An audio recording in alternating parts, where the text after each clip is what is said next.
chance to stand up and help me do that one of these races.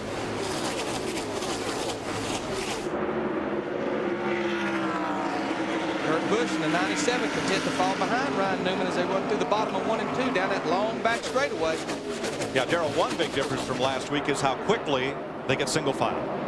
Well, there's you know, the groove around it's going to be right around the bottom for a while. It's going to take a little bit of time to work it up. Although you see Newman is a little high there as he comes through 3 and 4, and that's going to open the door for Kurt Busch right on the inside there. Who will lead the first lap of the Napa 500? It's a drag race. It's Kurt Busch by the line. By a nose. Darrell, they'll run the bottom in 1 and 2, but 3 and 4 is a little more forgiving. There's already 2 grooves down there. Ryan Newman, he's going to the top second groove in 1 and 2. Gets that momentum. And you'll talk about it. You talked about it earlier a little bit as he gets a little wiggly right there as he gets on the throttle. Low gear. You'll see who has the low gears pull you up off turn 2. Yeah, turn 2 you exit pretty slow. It's a little slower than turn 4 is. So you got to have the gear to get out that, get up on that back straightaway. The back straightaway is not that long, but the front, long way from the middle of 3 and 4 to the middle of 1 and 2. A lot of jockeying mid-pack as Newman tries to lead lap 2. Has a good pull off the high side of turn 4.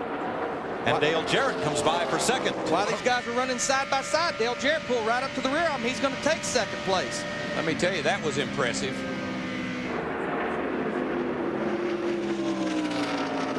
We've seen Dale Jarrett have a good car several times this year, but boy, he just hadn't been able to get it to victory circle. Now Kurt Busch under pressure from Jimmie Johnson, who started in the second row. The 48 is Johnson.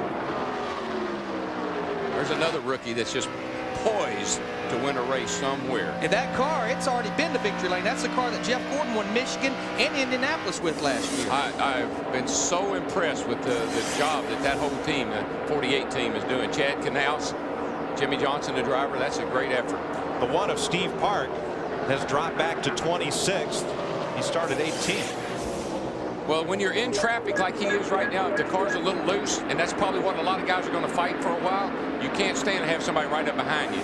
And so you got to see the car wiggle. The car's loose. There is no question that car is loose, and those other cars are just making it loose. Oh, yeah, and you got to get by yourself. You got to get to the back and get somewhere where you got clean air all around the car.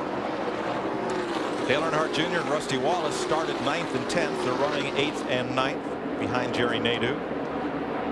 Got a car down on the apron coming down on the pit lane. Looks like is that Schrader? Yeah, I thought it was 36 car. He has had no luck at all this year, at all. Rusty underneath Jr. They have bypassed Nadeau and moved up now. We heard Nadeau say they made a lot of changes to his car. Looked at the notes of his teammates. Sometimes it takes a few laps for the driver to get comfortable after they've worked on the car like as much as they have his, apparently. Dale Jarrett for the lead on Ryan Newman coming off turn 4. And he wasted no time in putting that 88 car out front. Newman he really run up high getting into turn 1, kept that momentum up in that second groove, arced it in there, Darrell. Well, you enter turn 1 way high anyway, and you can run that turn a little higher than you can. You can't get into turn 3. You got to stay real low getting into 3, but then you can go up high as you come off. So, like I say, this track gives you a lot of options, a lot of room to work. Let's get an update on our pole sitter, Ryan Newman, from Matt Yoakum. Well, Mike, in the final practice session, Ryan Newman's car was loose up off the corner. His car was extremely fast over the first 5 to 10 laps of a run, but then the looseness really started to go to the extremes. They've made a number of changes before today's race. Now we're going to have to wait to see if those changes have cured that problem. Maybe once it's a fast car on the long run. To Dick Berger. Well, Kenny Schrader is in the process of pulling his race car behind the wall. He said that the car has got a bad vibration. It is deep in the engine. Tough break for Kenny Schrader. That's not usually a fixable problem. And Mike, what you find here, Larry knows this, is trying to make the car turn here in the middle of the corner. You carry so much speed entering the turn that the car doesn't want to cut through the center of the corner. So you keep freeing it up, trying to get it to go through the center, roll through the center. When you do that, sometimes you hurt it up off the corner. It won't get any forward bite. And as a driver, all you can do during a run, and we can make adjustments on that car, is control the entrance, getting down in the corner. Don't overdrive the entrance where it won't turn in the middle of the corner. Take advantage of what you got and whine about what you don't have. We'll fix it when we can.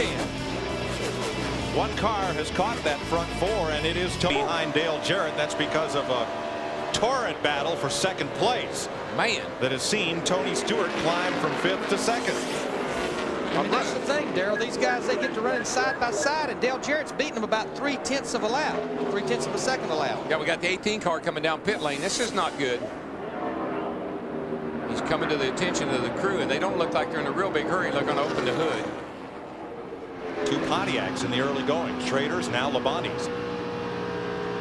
I tell you, the guy that's really rim riding around the top of the racetrack is Michael. I mean, he's right up on the out. He's right up in the loose stuff, but he's making great time. I was watching down here in turn 3 and 4. You got to see this. Watch what Michael does to these guys. He's up on the outside there. The 12s can't get back to the throttle. Michael gets on the run on the outside of him. Look at him wiggle when he goes by. His car's really loose. It's what you call twitchy. And Steve, what's Kenny got to say? Well, DW, let's find out. He's sitting in his race car, taking the steering wheel off. Kenny, what's the diagnosis here? What happened? Something laid down the engine. It's got dents in the oil pan. I told him it was something major, you know, one of them important parts. But it's 8 out of 10 races at the old M&M's. Pontiac has been pretty good, but we still don't have a finish show for it. So next week, go to Richmond. Thanks, Kenny. I guarantee you, if he'll paint that car pink, that'll make a difference. If we keep voting, he'll have to. I mean, it's hard to believe his best finish was at Bristol, and that was 22nd place. Yeah, but like Kenny says, they've run well, just not long enough. Well, you see the lead. Dale Jarrett's pulled out on the other. Michael's in second. Michael's faster than Dale Jarrett right now by a good bit. Jarrett's running 42 flat. Michael just ran a 41.55, so he's closing. Michael's running that high groove. He is up there in the championship groove. Daryl, as fast as these cars run on the straightaway, we were looking at it over 200 miles an hour. I mean, the draft definitely plays a part when these guys get lined up. Oh yeah, he's going to get a suck off of Jarrett here just in another lap or two. But you know what? Michael ran the Busch race yesterday, and he ran this same line in that Busch race yesterday, and so he knew it was there. All he had to do is go up there and use it. These other guys have got to figure that out on their own.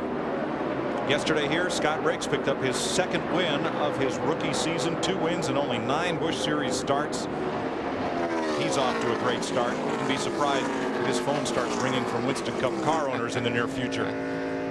I got some advice for him. Stay right where you are for a while. Well, his Busch car owner may have call blocking on Scott's phone. I wouldn't be surprised. Boy, Jeff Gordon, the 24 car, he's starting to run that high line. We're seeing the groove move up in a hurry here, Daryl. I mean, we're only at lap 16, and there are already 3 grooves up off the bottom of the racetrack. Well, good news travels fast. Now, that's the bad news for Michael. All those spotters, crew chiefs are calling, say, 15 cars running that high line and closing.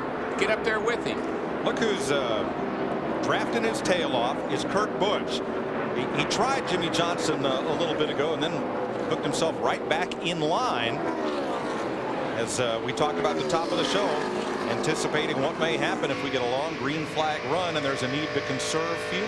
That 12 car is really bad loose, isn't it, Matt?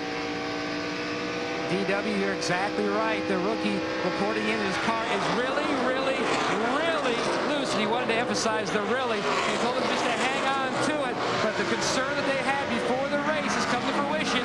Once his car gets past the 10 to 12 lap point, it is very loose. Now, watch his hands. You see how delicately he's turning on that steering? He can't crank it left.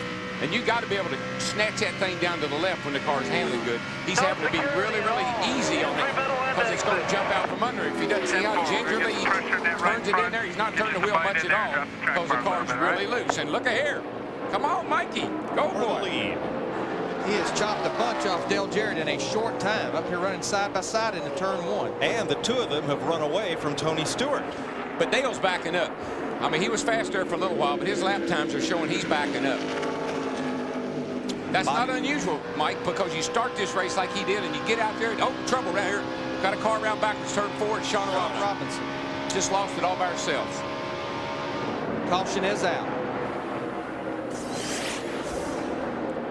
But on Dale Jarrett, it just looks to me like his car was really fast on new tires, but these guys need to watch coming off the corner here. That car's on fire. Now that's, I believe that's just unburnt fuel down in the exhaust system. Yep. It'll snuff out when she fires the car, and it does. And that unsponsored machine heads back to pit road for some serious repair. Now, Bobby Labonte has been on pit road now for 11 laps. Steve? Mike, problem was Bobby Labonte felt the water pump belt come off, and it got wrapped up in other engine components. He was afraid he was going to damage the engine. They brought the car in, had the hood up, and they replaced the belts. Bobby Labonte is back on the racetrack. These cars have a V belt on them, just a lot like your passenger car, and that belt right there, the cog belt, that's the oil pump belt. The rest of these belts are the water pump belt, the alternator belt, power steering pump belt. Two ways that could have happened. One, he could over rev the engine, because if you over rev the engine, those belts will jump. They'll turn around backwards, much like you've seen on your passenger car. The other thing is a piece of trash could have gotten up in there and knocked one of them off. And the only one that's detrimental coming off is that oil pump belt. When it comes off, the oil pump's not turning, you're not getting oil pressure. Now, Darrell, we're 19 laps. I may bring in here and put 2 tires on and some fuel. I may do 4, but if my car's driving pretty good, I may give you 2, try to keep that track position. Please give me 4 tires You want right 4 now. tires. And just the air pressure. I don't have enough grip. Here's what put us under the first caution of the day. Watch the white car. Just all by herself. I was looking down right at it, just spun the car around coming off the corner there.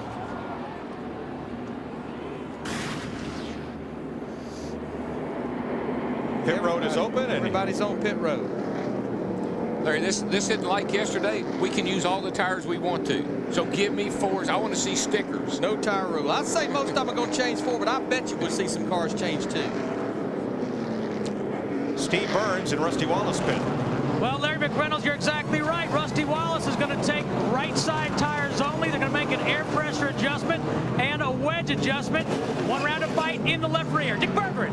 Neil Jarrett is going to take 4 tires on his automobile and a round and a half of bite on the left rear. They're trying to get more forward bite out of the number 88 car. Matt. Dick, down here in the leader, Michael Waltrip's pit, they made a chassis adjustment and 4 tires. His car was just a tick tight in the center of the corner, but he is going to get beat off pit road big time.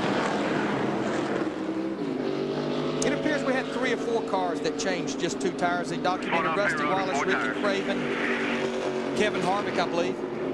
Jimmie Johnson beats everybody off pit road. There is a speed limit on pit road. Vigilance up in the tower. Another pit stop. Stacy Compton had stayed out on the racetrack to lead a lap. He just made his first, and that loose catch can on the track was from Greg Biffle. He's made a penalty stop, and he's back out. Steve Burns. Mike, Shauna Robinson able to drive the car in here. Shauna, what happened?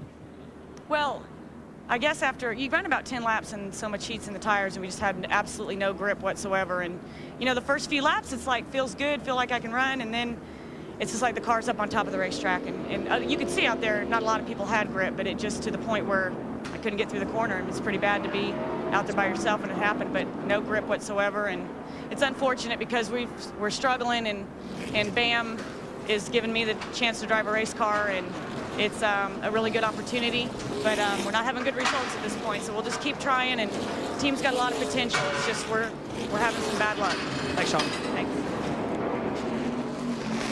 Getting set for the restart after 22 laps. And for all of those of you who spent all your Christmas cash on that new, or some of it, on that new surround sound system, we're going to give you a chance to exercise it right about here.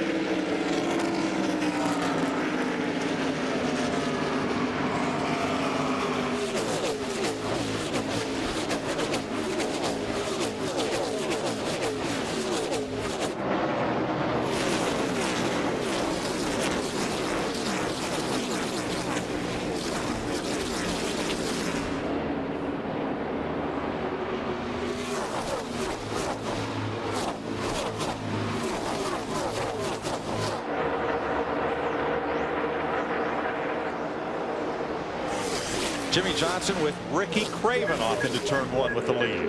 It just, again, to document the top 3, Jimmie Johnson, Ricky Craven, and Rusty Wallace all changed 2 tires. That's how they made it to the front of the field through that sequence of pit stops. I don't know what they've done to TIDE. That's a little bit different paint job than I'm accustomed to seeing, but I kind of like it. It looks like it might be fast. got something new on that bad boy. Got some blue on it. All right, Tony Stewart in 4th place. Back there behind Rusty Wallace, first of the cars that took on 4 tires, Matt Yoakum. Well, currently, Tony Stewart, like you mentioned, Mike running 4th, matching his best career finish here at California. He said the car was a little snug on entry through the center of the corner, but when he was getting the gas, the car would start to go loose. So they made a wedge adjustment half around in the left rear. 4 tires, no air pressure adjustments. And that caution, Larry, as you well, that came at a perfect time. We'd run about 20 laps. Guys can adjust their cars based on what the track conditions are today. So it's a great opportunity to get in there and work on it. Especially with these track conditions being different. Dick Berger, what's going on with Kurt Busch? Well, he had been running in 5th spot when that caution flag came out, Larry. Took on 4 tires, adjusted the car, 1 pound added to the right front to try and tighten it up a little bit. He came out in 10th spot. Car running pretty well. To Steve Burns. Well, Dick, our points leader, Sterling Marlin, only has 1 top 10 finish here in 5 races at California. So the team came out here and tested. But crew chief Lee McCall said they've been fighting a tight condition all weekend. So in the last stop, they took a pound out of the right front, took 4 tires, and went down 2 rounds on the track bar. New paint job for Sterling. He'll have that for a few races this year. And you know, Mike, you and I this morning talked to the team manager, Andy Grace, for Sterling Marlin and Jimmy Spencer. And they said based on the weather change, they really looked at what Jimmy Spencer ran in the Busch race yesterday and took a lot of information from that car. Because that was the last event run on the track yesterday before the IROC race and was running kind of warmer temperatures. Well, Darrell, you said you wanted 4 tires on that caution flag, and Tony Stewart is showing us why. Yeah, well, I think guys that took 2, they won't do that again for a while. That's a move for later on in the race. That's a move for when you're trying to keep out in front of the traffic or whatever. But right now you put 4 on and adjust the car, get the car good, get the car better, then give me 2. And I'm always, you know, Larry and I are never going to agree about that. That's one thing that you argue about all day long, you and the crew chief. It's okay. There's the interval. Tony Stewart to our leader, Jimmie Johnson. Right now, it's actually, he's losing a little bit of ground, at least through 3 and 4 he did. Even down the front straightaway. Jimmy got a good run off turn 4. It's over a second. Gained about 2/10 right there in 3 and 4. They stretched it out. Now, Rusty, he took 2 tires, and his car looks pretty good on 2 tires. He's battling Craven. It's now for 3rd place. And you know, a lot of times, Darrell, when you put 2 right side tires on with the left side that's been on the car, it takes a couple laps because the air pressure's way down on the new right sides, and the left side's already, the air pressure's already grown from what you've been running the first 20 laps. So they got to match up. They got to kind of equalize themselves. The only thing that bothers me, and I hear these guys say it, and it makes me kind of worry, they keep wanting to let air out of that right front tire. I mean, that'll make the thing cut. That'll make it feel really good. But, Larry, you know that's going to be hard on that tire, and you can have a problem. The right front tire takes the most load here. Again, we keep talking about entering these corners at over 200 miles an hour. 3rd place side by side, still Craven, Wallace, Kurt Busch, and Michael Waltrip in tow.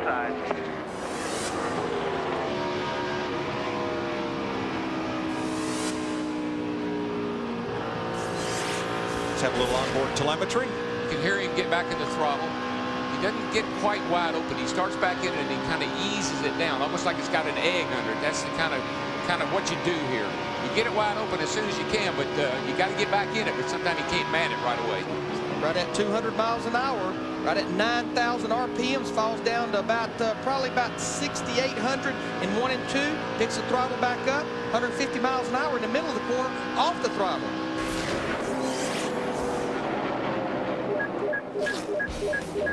30 laps of 250 complete here in sunny Southern California. To hang out with him. He's not careful, we're going to replace him with a pink one. That's right.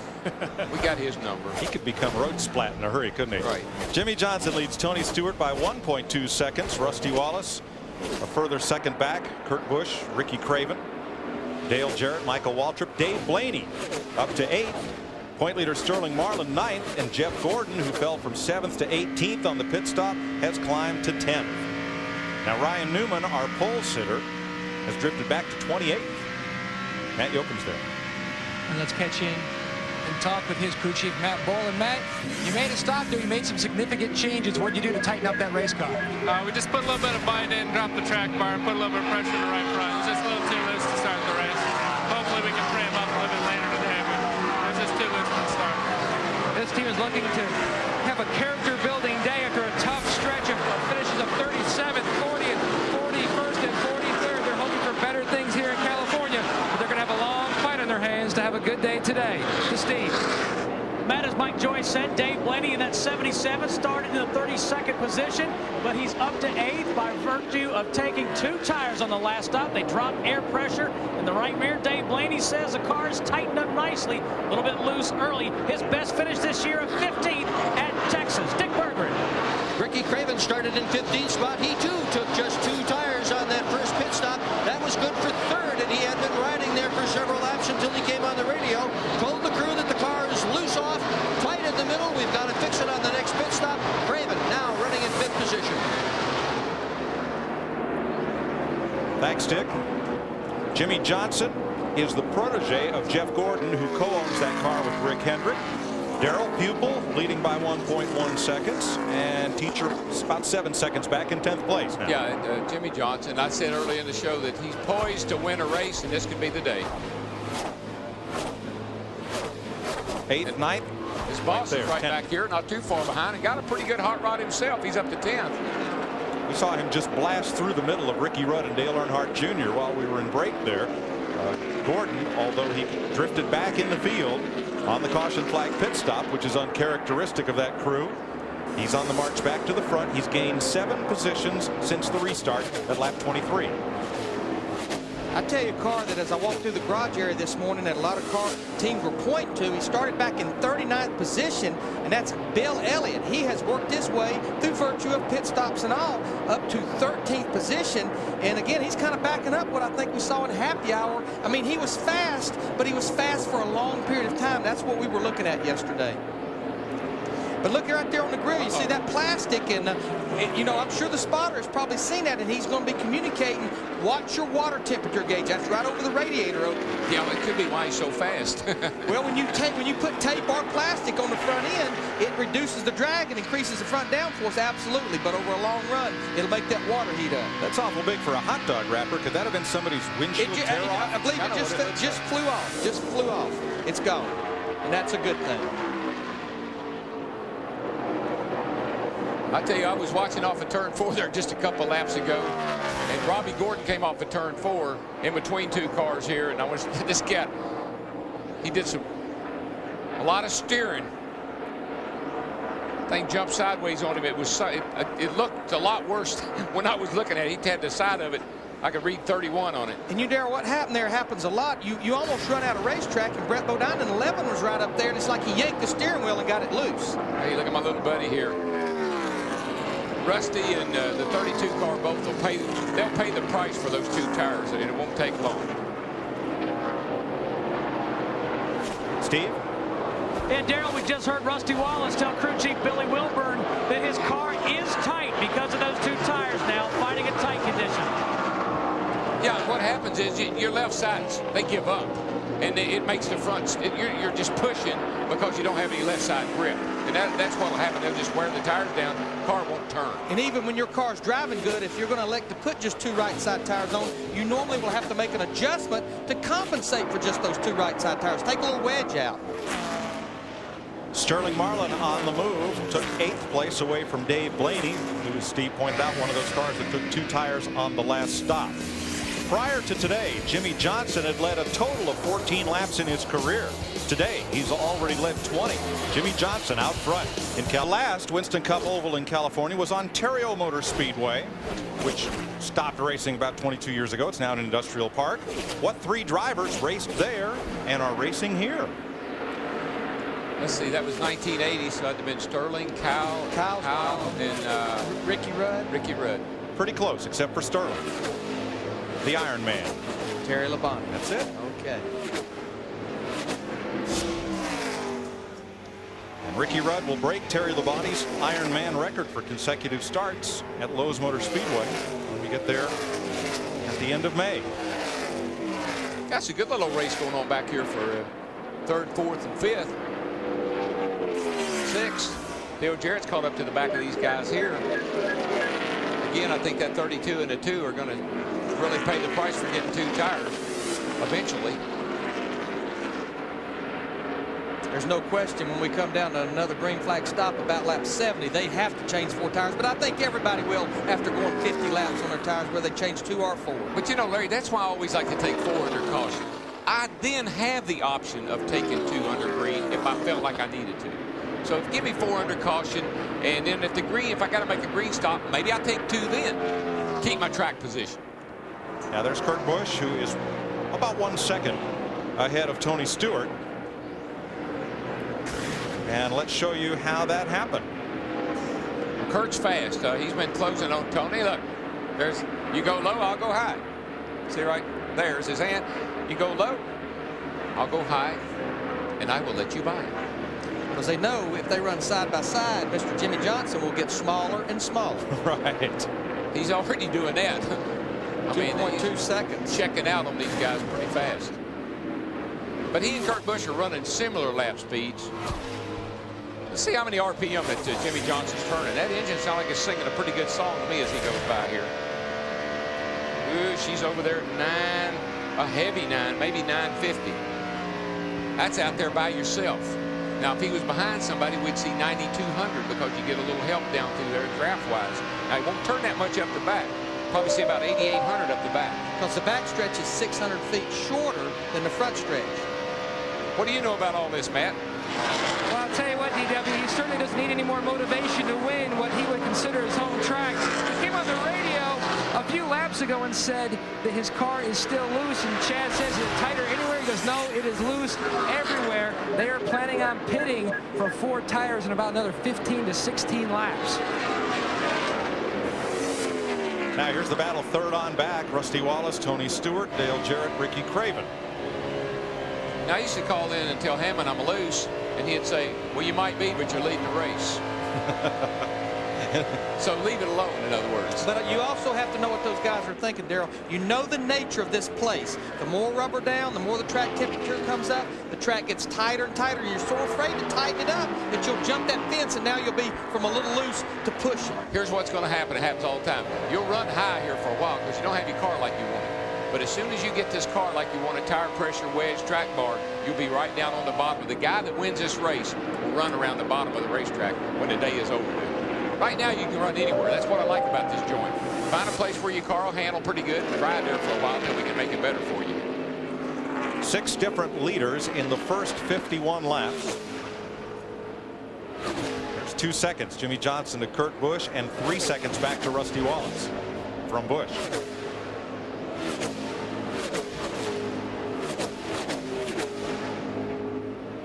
That's 13th, Dale Jr. Mark Martin 17th. Pole sitter Newman back at 20th.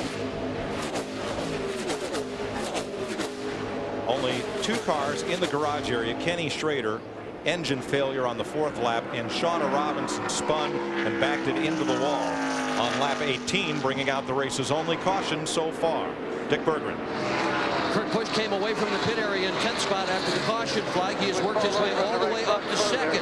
About 10 laps into the run, he said, for some reason, I have no forward bite. That problem has certainly gone away. His only complaint right now is he is a little bit free off. Jimmy Fennick, his crew chief, has told him a couple of times that he is faster than the leader. And what he means by no forward bite, when he goes to put the throttle down, the rear wheels are actually wanting to slide or spin. They're not hooking up to the racetrack. Dale Jarrett underneath Tony Stewart for 4th place. I don't think you got to be careful with that no forward bite and a little loose off. That's fast. A driver can manage that. But, buddy, I tell you, you got to be on your toes because that thing can jump out from under you in a heartbeat when you try to mat the throttle. But you don't want to be loose getting in the corner. No, not here. At 200 miles an hour plus, you've got to be able to drive in here or you can't go anywhere. Darrell, this is the classic story of here in Michigan. Car drops to the bottom, dives it into the corner, takes the position. The car on the outside has the momentum, a little more RPM coming off, and takes it back. Yeah, and the other thing is the guy on the outside keeps the guy on the inside pinched down all the time. He needs to be able to let that car, the guy on the inside does, come all the way out to the wall to make the pass. And it just can't happen if that guy doesn't let it, if the guy you're passing doesn't let it happen. They could run side by side like this for 20 laps. Be a good thing for the fans. Sheryl Crow signing some autographs along pit road. 54 laps complete. Jimmie Johnson, the leader. Seconds up on Kurt Busch. He's 8 seconds ahead of Rusty Wallace, Dale Jarrett, and Sterling Marlin, the front 5. And don't forget, right after today's race on Fox, we'll have extended post-race coverage for you on Speed Channel. Right after we go off the air, Speed Channel will have more interviews and race analysis. If you're not getting Speed Channel, simply call 1-888-22-SPEED. Extended post-race coverage on the Speed Channel. To get speed, call 1-888-22-SPEED. Well, I tell you, that car right there, 48 car, and the 97, they have run off and left everybody else. They're in a league all their own right now. They're running in the high 41s, low 42s. Everybody else is up in the mid 42s. Dale Jarrett currently running in 4th place, right between Rusty Wallace and point leader Sterling Marlin.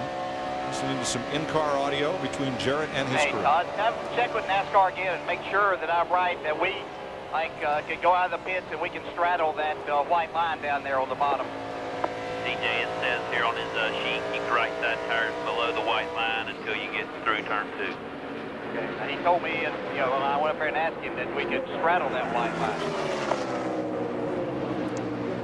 And what he's talking about under green is when you leave the pits down in turn 1 and 2, he's talking about either keeping both sides tire, right and left side tires below that white line right there where you see he's running above right now, or whether you can go all the way below it or you have to straddle it. I'm getting a confirmation from NASCAR that you only have to have the left sides below it, and then once you get to the backstretch, you can blend in on the backstretch. So you can straddle it. That's what he's asking, and that's basically the answer to the question, I think. What NASCAR is trying to avoid is cars coming off the pit lane and shooting right up in front of traffic. It's a safety issue. Sure. Under green only. Yeah, because you go down that corner 200 miles an hour and you want to run the bottom of the racetrack. You sure don't want somebody coming out of the pits at 70 miles an hour in the way.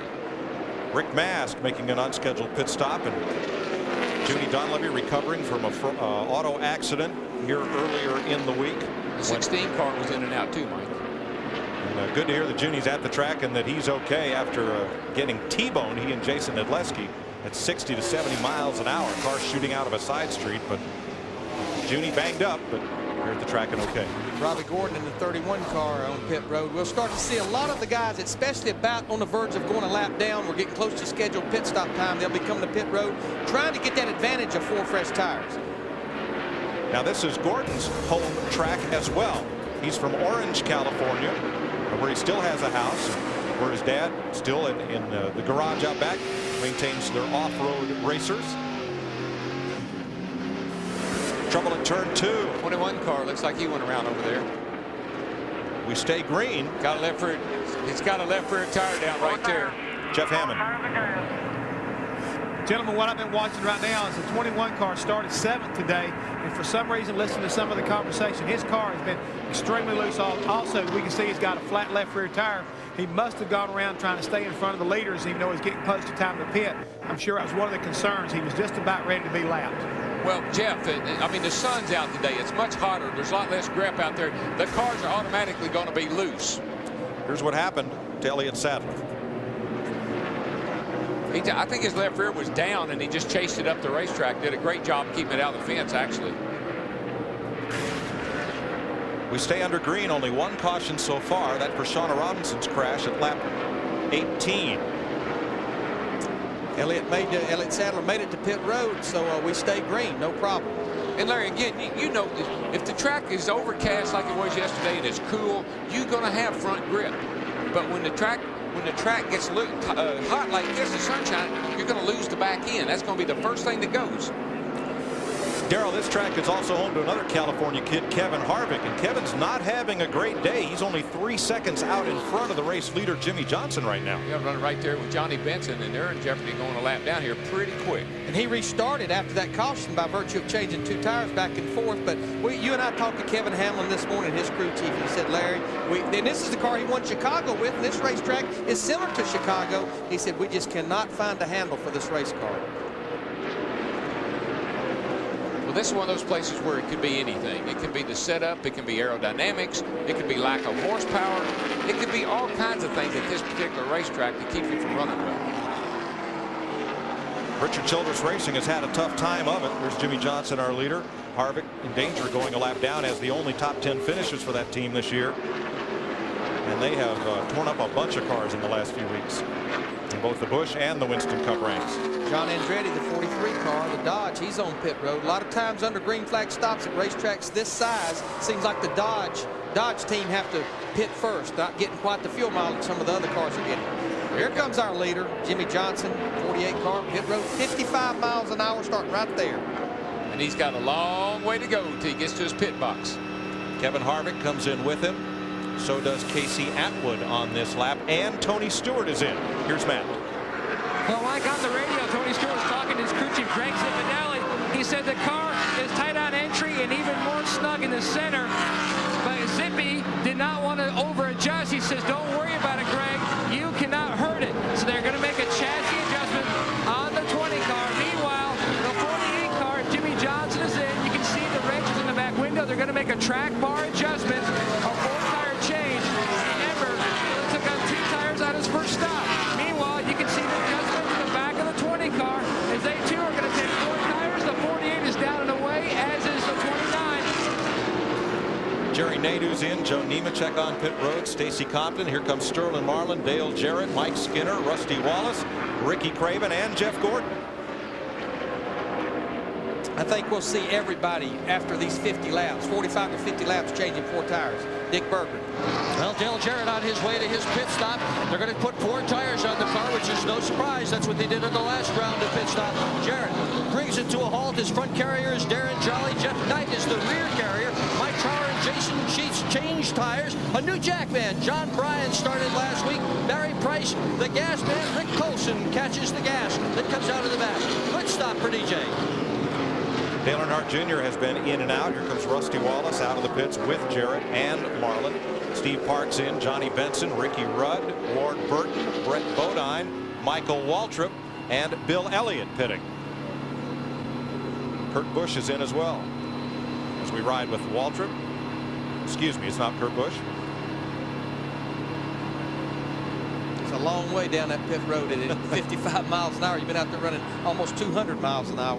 I always like to talk about encouraging the driver. And one of the things that's encouraging to that driver is when he comes back out on the racetrack and he's ahead of people that he was racing with. That gives him a lot of encouragement. Matt. Chad Walter already made a track bar adjustment on Mikey's car, Darrell. He says the car was very tight, but the car, he said, was even tighter in dirty air and turbulent air from other cars. And he's down and away. Kyle Petty, Hunt Strickland, Jeff Green, Terry Labonte, Jeff Burton pitting along with Steve Grissom, Dave Blaney, and Mark Martin. Kurt Busch continues to stay on the racetrack. He's going to get that 50-lap window. Well, the Roush cars are all up there in the top 5. Means they're staying out along with Kurt Busch, Matt Kenseth, and Mark Martin. Here's Busch to the pit lane. Ryan Newman is in. I would be very encouraged by the fact that he can stay out a little longer than everybody else there. That's going to play big. It's going to pay off down there at the end of the day. Dick Berggren. Well, not only are they getting good fuel mileage today, compared to last year, the Roush cars also have greater horsepower. That's a terrific combination if you can pull it off. Kurt Busch pits out of the lead. They're going to take 4 tires. They got some good ones over the wall. Kevin Gilman changes the front tires, the rear tires. He's got 8 years of experience at it. Andy Thurman changes front tires. He's a 5-year veteran in these wars. Kurt Busch, nice stop. Matt Kenseth, the number 2 point man. There's his yellow Ford on pit road at lap 70. And you know something, Mike, Larry, I don't believe we made enough out of Mark Martin, in my opinion, sacrificed his crew chief and his team for Kurt Busch. And I know we haven't said a lot about that, and I'm sure Mark wouldn't either. But look what the result is. And that's the kind of guy that I think Mark Martin is. He's a team player. He knew that Kurt needed a crew chief like Jimmy Finney to work with a young driver. Mark sacrificed, I think. Bobby Labonte slow in the back straightaway and now down on the track apron, headed for pit road at 70 laps. Kurt Busch has passed Jimmie Johnson for the lead in the Napa Auto Parts 500. Something we always like to look at on the green flag stops. It's about a pit stop, but it's about those 2 laps. That's what this is, lap. That's 2 laps. That's 2 laps including the pit stop. Tony Stewart and Sterling Marlin, their group doing their job on pit road. But look right here at Tony Stewart, same as Kurt Busch. And that's where that was. It was on their entrance, getting to pit road before that 55 miles an hour, and that let Kurt Busch close in on Jimmie Johnson almost 2 seconds. Difference of 4 seconds there in the 2 laps alone. Oh yeah, it's a race to get stopped down to 55. It's another race to get started back up to 55. And to do that the quickest, as you can see, it pays off. I think Stewart's been watching Michael Schumacher, who's the world's best at getting on the pit road. I love to watch him. His in and outs are great. Our Subway race summary at 76 laps, 9 changes among 6 different leaders. Under green, we've been averaging 180 miles an hour, 31 cars on the lead lap, and just the 1 caution for Shauna Robinson's single car accident at lap 18. And if you watch Michael Schumacher, this morning he won again. I think they were in the Spanish Grand Prix maybe this morning. I'm not sure where it was, but anyway, he won. Kurt Busch passing by Mike Skinner, one of the 3 cars that made an engine change since yesterday afternoon, had to start at the back. Only 2 cars in the garage, Robinson, as we mentioned, and Ken Schrader, who lost an engine at lap 4. Darrell, it's a continuing thread this season, youth versus experience. Our leader's 23 years old. Our runner-up, Jimmie Johnson, there is 26 years old. Then comes 45-year-old Rusty Wallace, 44-year-old Sterling Marlin, 45-year-old Dale Jarrett. 2 kids, 3 veterans in the top 5. And those old guys are saying, well, I don't mean old guys. I shouldn't say it that way. The older fellas out there, they're saying, I wish some young boys would slow down a little bit. They're like hard on us.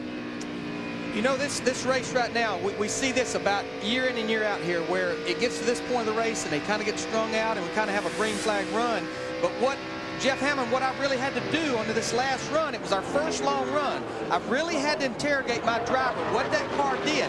But I think we'll see everybody under these green flag stops change 4 tires. But right now, we're not in a fuel mileage strategy. You'd have to run 61 laps 3 times, and I don't think anybody can do that. You're right, Larry, but one thing I did notice, and Darrell kind of touched on this, is the guys who came in closer to lap 69, 70, 71 have put themselves in a unique position, because if they can go 50 to 51 laps on the next couple runs, their last stop could be 2 tires and 1 can of gas, and you could easily pick up about 6 seconds on the rest of the field if they have to stay there to get more gas in their cars and go for that second can. And the way the field is now spread out, I mean, we got a few cars racing each other, but basically for 500 miles here, there's times in this race when you run your own race. You're racing the clock, basically. Crew's telling you how fast you're going, and you want to conserve some engine-wise and fuel-wise. And they'll watch the leader, especially those spotters on top of this grandstand. They'll be clocking that leader and watching what line he's running and maybe relaying that to the driver. Look, the leader's running high in 1 and 2, low in 3 and 4. Let's see. You move your car around and let's see if it makes a difference. Here you can see the spotters on top of the grandstands looking down. Why is it your coach driver and Ricky Craven's spotter always stands closest to our camera? I think he pays the cameraman before the race. Steve Burns. Well, Mike, Rusty Wallace came in, took 4 tires this time. He'd been fighting a tight condition. They raised the track bar a quarter turn and even the air pressures on the right side. Nick Berger. Well, Jeff Gordon started this race in 17th position. This is a race that he has won on 2 separate occasions. Right now, he is running in 10th spot and dropping back with almost every lap. The car goes back and forth between being too tight and too loose. They've got to get it faster if Gordon's going to break that 17-race losing streak. To Matt. Dick, in the final practice session on Saturday, Dale Earnhardt Jr. was fighting a tight race car. They tried to start the day loose, but he's been fighting a tight car today. The first stop, they pulled out a spring rubber. The last stop, a wedge adjustment. Tony Sr., how is your race car now? The car's real tight. Seems like when we get by ourselves, it gets a little better, but if anybody's around us, it won't turn at all. We took 2 rounds to fight out of it, race the track off, pull the rubber out of the spring, air pressure. We didn't do a whole lot for it, so we got to do a lot more. Dale Earnhardt Jr. has earned the most points of any other driver over the past 6 races. He's got championship on his mind. He's got the bigger picture on his mind today, knowing he just has to wait until they can pit again to work on this race car. 82 laps complete. Here's your leader, Kurt Busch. He's now 2 seconds out front of Jimmie Johnson. Sterling Marlin a further 5 seconds back in third after this long 7 of 250 laps complete. Young Kurt Busch in command of this race now by 4.2 seconds over Jimmie Johnson. And the reason why, Mike, is he is running 41.6 lap times. Everybody behind him's running high 41s up into the 42s. I mean, I think if I was the crew chief right now, and it's hard to do with these kids, I know, but I'd be pulling back on that rein a little bit. I'd be saying, hey, kid, you know, we got a long way to go. He just slapped his teammate Jeff Burton, who is amongst the Coke family of drivers, showing Dale Jarrett in 4th, Tony Stewart in 6th. Always love what Junior Johnson told me. You can slow him down, but you can't speed him up. And that's just the time right now we might want to slow him down just a little bit. You can pull a rope, but you can't push it. There you It go. don't work. Bobby Labonte there spent several laps in the pits with the hood up. Currently in 41st, the last car running 9 laps down. What's up there, Hambone? Well, I'm just wondering, I listen to you guys talking about these drivers and trying to control that situation out there, Darrell. Let's just say that you're the owner, Jack Roush, and you're taking Jack's position today here. How would you tell Kurt Busch at this point in time to run that race car? Well, the only thing I'm saying is be cautious. Conserve just a little bit. I mean, I'm not worried about him physically. I'm not worried about him mentally, but I'm worried about the race car. And you can't drive these things in the ground. I just think you got it's 500 miles. It's not 400 like Michigan. You got to save a little something. As we've been telling right now, Larry, float it in the corner and just very careful on that right front tire. You got to save the right front tire here, because when that finally does give up that grip, that's where a lot of those guys are going to start hollering, because they're not going to be able to get back to the throttle when the car needs to rotate coming off the corner. Dick Bergman, you got some idea? Well, I know exactly what Kurt Busch has been told, and whether it's right or wrong, the instructions are keep that pace. That's what Jimmy Fennig has told him. Well, you see it's expanding his lead now up to 5 seconds. He's about to lap past Kyle Petty. And Thursday, Kyle spoke to high school students here in Fontana to stress the importance of safe driving. The Teen Safety 500. Kyle's the spokesman for that. Here in Southern California, where the car culture is still king, they do have quite a few issues in this area with street racing, especially among teenagers. And Kyle was out there to try to convince those kids to save their racing for the racetrack. You know, talking about Kurt Busch, I think where he really has to be careful, Darrell, is when he's coming to these lap cars. That's where you want to be careful. But talking about that right front tire, as long as that car is not pushing and turning good, you're not as concerned about that right front tire, because you're not sliding it. You're not abusing it. If that car ever starts pushing, that's when you tell that driver, take care of that right front tire. Don't drive that thing so far in the corner. That's what I always tell the crew chief. They say, take care of the tires, take care of the tires. I said, if a car handles good, I don't have to worry about that. They'll take care of themselves. But now 41 car on pit road. And for more, Dick Bergman. Hey, Darrell, Kurt Busch has just heard what you wanted him to hear. Jimmy Fennig said you get past the 5, back it down a little bit. Take it easy. He is now the instructor. Take it easy, as you suggested. Well, I just believe, just standing up here watching the car go around the racetrack, he's got these cats covered. And, you know, this isn't the time to beat them in the ground. Let's save that for the end of the day. We heard about Jeff Gordon's problem, Darrell, where the car is loose and then it pushes and then it loosens. How does the car transition like that during a run? Well, I think it's probably mostly aero. I think that depending on the traffic, he's running all by himself. And I think that's probably two things. Gives him a chance to figure out what's wrong with his race car and what to tell the team. The other thing is the car doesn't seem to be happy in dirty air. It seems to be a little happier all by itself. I believe he's fighting an aero problem. We hear it every week, Mike, with that car. He gets back in traffic and he can't drive it. Well, he's back in 10th place, and he's, let's see, 42 seconds on his last lap, 22 seconds off the lead. But you know, guys, we actually have 3 Chevrolets in the top 10. Remember, about 3 races ago, NASCAR made a change for the Chevrolets. They let them stretch the car out. We've had a measurement from right there to the front edge of the bumper that was 99 inches. They let them add 1.25 inches, stretch that front end out. It still had to fit the template, and you couldn't have more pitch from the valence to the front bumper, but they let them stretch the front end out 1.25 inches, and that pretty much mirrors where the Intrepid, the Dodge Intrepid in the Ford Taurus is. That gives you more front downforce, stretching that car out toward the front. Matt Yoakum. Well, Larry, I talked to Robbie Loomis on Friday, and Jeff Gordon echoed his sentiments that they felt like this car had the most front downforce of any car in their stable. They ran it last year at Pocono. They felt like with that aero push problem, the car would not qualify well because it would be on the looser side, but in traffic, that car would be better. adjust on a pit stop is the fenders. If you notice the left front fender on that thing, see how far out there it is? And that's going to give you a lot of that's going to put a lot of downforce on that left front. The other thing, if the car's loose in, you can push that right fender in. So you pull the left one out, plant the left front, push the right one in to give the car a little bit better feel getting down in the corner. Those fenders are critical. The NASCAR guys watch you, but you can play with them a little bit. But you know, one thing I don't like, Darrell, is making your car turn with all front downforce. If you don't do it with the chassis, you lose that downforce in traffic. But all you can do is pull and push on fenders on pit stops. Well, I think that's one of the things he fights every week. I mean, you think back, it's always not good in traffic. Well, right now, his lap times are mirroring those of our leader, Kurt Busch. DW sign here. 95s, and a little bit earlier, Jimmy Spencer came in, unscheduled, only 24 laps after he had been. Hey, who lives in a pineapple under the sea? A SpongeBob SquarePants. My kids must be getting too old. I don't know about SpongeBob SquarePants. I had to call. Is that like Flat Stanley? I'm still working on Flat Stanley myself. I do know about DW and Arthur. Well, Scott is 3 and Katie's 2, and I had to come home, a call home during the commercial to get the exact wording. Kendall's 4, and I still don't know who. Okay. SpongeBob? I'll get you a tape. Okay. Got to pay attention. You know about Veggie Tales? Oh, I love Veggie Tales. Yeah, Larry Boy. That's where the Larry Boy comes from. Larry Boy, okay. Yeah. We'll fill you in. Dale Jr. has drifted back a bit here. He's 15th. Real loose in. Real tight in the middle. Real loose off. All three very serious problems. All right, we need to fix loose in, loose off, go back to fixing the tight in the center. I love that.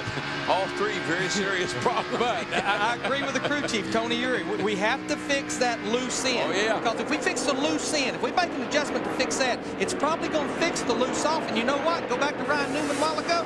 We get it where he can turn that steering wheel, get in the corner. It may fix that push in the middle of the corner.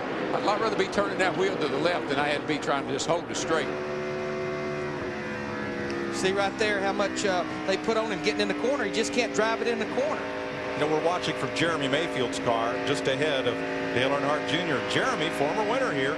He's having a strong day. Currently 15th. Just passed by or bypassed the 8 car. Up to 15th. Well, now is when my buddy here and Jeff down in the hotel, they're doing all this strategizing. You see, they're starting to think about gas mileage and pit stops and tires and tube tires, and they're worrying me to death, wanting to know how the car is. Well, I do need to know what the car's doing, because in about 8 to 10 laps, we're going to be back on pit road about lap 110 to 115, but there's no question I'm going to put 4 tires on you. I don't want you to have to run another 45 laps on those same laps. No. Oh, and Junior runs right up to Ryan Newman. Just so you don't think there was anything loose inside that car, Larry, describe what that is. It's part of the roof flap system that was hanging there on that in-car shot. It's not something that's broken or loose. Yeah, there's a cable, and if the roof flaps deploy, it will only let them go at about 90 degrees. It keeps them from going all the way open and fly open all the way. Ryan Newman, our pole sitter. He's in 17th right now. Here comes Kurt Busch on Casey Atwood. Casey just moves down to the inside, gives him plenty of room to go by. Smart thing to do. I mean, if the guy's caught you and lapping you, no need trying to hold him up or racing. Stacy Compton on pit road, and Greg Biffle making his first Winston Cup start in a Roush Ford, coming to pit lane as well. So we begin the next round of green flag pit stops. 104 laps complete. Kurt Busch out in front of Jimmie Johnson Chevrolet now by nearly 7 seconds. Here's today's Taco Bell track fact. This is the 6th Winston Cup race here in Fontana. Jeff Gordon, the only repeat winner. 5 drivers broke the track record in qualifying. 207 miles an hour into turn number 1. And when Gilles DeFerrin qualified his kart car here in October of 2000, he ran a lap at 241 miles an hour. That's never been done anywhere. Taco Bell reminds you to think outside the bun. Kurt Busch is thinking about 6.7 seconds. His lead has dwindled a little bit on Jimmie Johnson, not much. And what I've been seeing, Darrell, is in 1 and 2, both of them are running pretty much the bottom of the racetrack. But down in 3 and 4, Kurt Busch seems to run the high side. Jimmie Johnson has moved his car all the way to the bottom in 3 and 4. Well, it's just the nature of this racetrack. As your car changes, you can move around a little bit and find a place where it drives a little bit better for you and still keep good lap times. Trouble for Stacy Compton as his A.J. Foyt-owned Pontiac headed to the garage to join Shauna Robinson and Kenny Schrader. Stacy had a great run yesterday, finished 3rd in the first race, but behind the wall today. 140 laps to go, and we're told the second place car, Jimmie Johnson, may be pit side a lap from now. And what we have to remember, a while ago, Kurt Busch, he ran 4 more laps than Jimmie Johnson did on the first set of green flag stops. Boy, one thing you don't want to do, Larry, when you got a car like Kurt Busch, you don't want to run it out of fuel. Well, and as we mentioned a while ago, we're not really in a fuel window where it breaks up, so don't stretch it. There's no reason to stretch it. No time to gamble. It's time to be smart. Don't beat yourself. Kurt Busch stays out as Jimmie Johnson slows down to what looks like a snail's pace, 55 miles an hour in the pit lane. That's the speed limit. And it's a long way down to pit number 1. All the way down. Great place to be when they're under caution. Takes forever under green now. Matt Yoakum's waiting on him. Jimmie Johnson was reporting in about 3-4 laps ago when they were talking about what adjustments to make to this 48 Lowe's machine. He said the car is still loose. Not extremely bad loose, but it is loose. They made a wedge adjustment. This will be a 4-tire change. As big Chris Anderson, 31 years old, 240 pounds, 2 cranks on that jack, and lifts up that car. They hit the lugs on the front, a little slow on the back, and he is good to go. Right at your screen, Dale Earnhardt Jr. fighting to keep from going a lap down. Not successful. Puts him a lap down. Stop's really going to cost Jimmie Johnson right there. A lot of trouble on the left rear. You almost figure that's about 5 or 6 seconds slow. And he didn't need that right now. Absolutely not. Kevin Harvick in the pit lane and Steve Grissom. Dale Earnhardt Jr., he went a lap down a lap ago. He decided to come to pit road, try to make that car better. Isn't that pretty typical in a long green flag run? Stay out, stay out, stay out. But if you lose a lap, get in here. As soon as you go a lap down, pit. I mean, that's kind of good strategy. Dale Jarrett on pit road, along with Steve Park and Tony Stewart.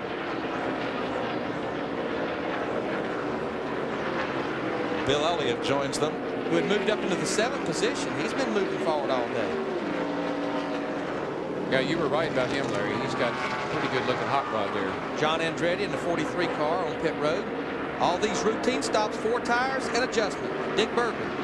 This morning, Todd Parrott, the crew chief of the number 88 Dale Jarrett's car, said it takes some fuel to feed those ponies. This car has got a wickedly strong engine in it. His fuel mileage, however, has not been as good as some of his competitors. 4-tire change to Matt. And Jeff Gooch Patterson grabs that second can of gas. They've already made a wedge and track bar adjustment, and Stewart's down and away. He was tight in, loose off. Casey Atwood, Joe Nemechek, Johnny Benson on pit road. Here comes Jeff Gordon, Ward Burton, and Ricky Craven. Yeah, and you know, Joe Nemechek's got that Checker sponsorship on the car here, and they're trying to work a deal with those guys. And the chairman, Maynard Jenkins, is watching today. Hey, Maynard, stay on the car, buddy.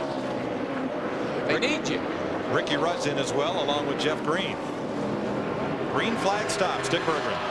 Now Jeff Gordon is desperately trying to win one of these things. It just seems as if it's been forever, an eternity, since last September when he won a Winston Cup race. Car today has not been to his liking, just hasn't run as fast as it needs to. Nothing spectacularly wrong, just not as fast as Kurt Busch and some of the others. It's going to be a 4-tire stop for Gordon, and he's done.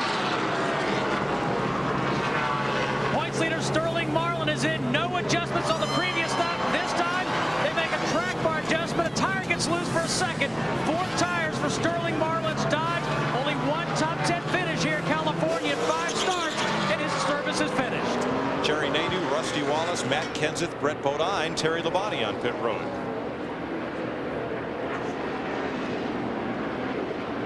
There's Kenseth, the number 2-point man, stopping 1 lap after Marlin.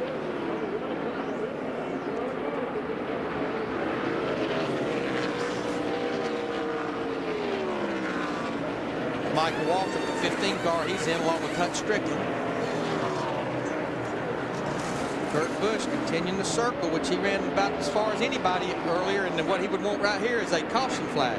And here's Michael Waltrip in. I'm a little surprised, Larry. We were led to believe this morning in the garage area that Busch wasn't getting that good gas mileage. Jimmy Finney, his crew chief. Excuse me. We were not really getting that good of mileage, but let's see what Matt Yoakum has to say about your brother Michael. Well, Michael comes to a stop. He was extremely tight earlier in the race, but Slugger Labby, his crew chief, tells me the car is not as bad on the tight side now. They did make a wedge adjustment, 4-tire change.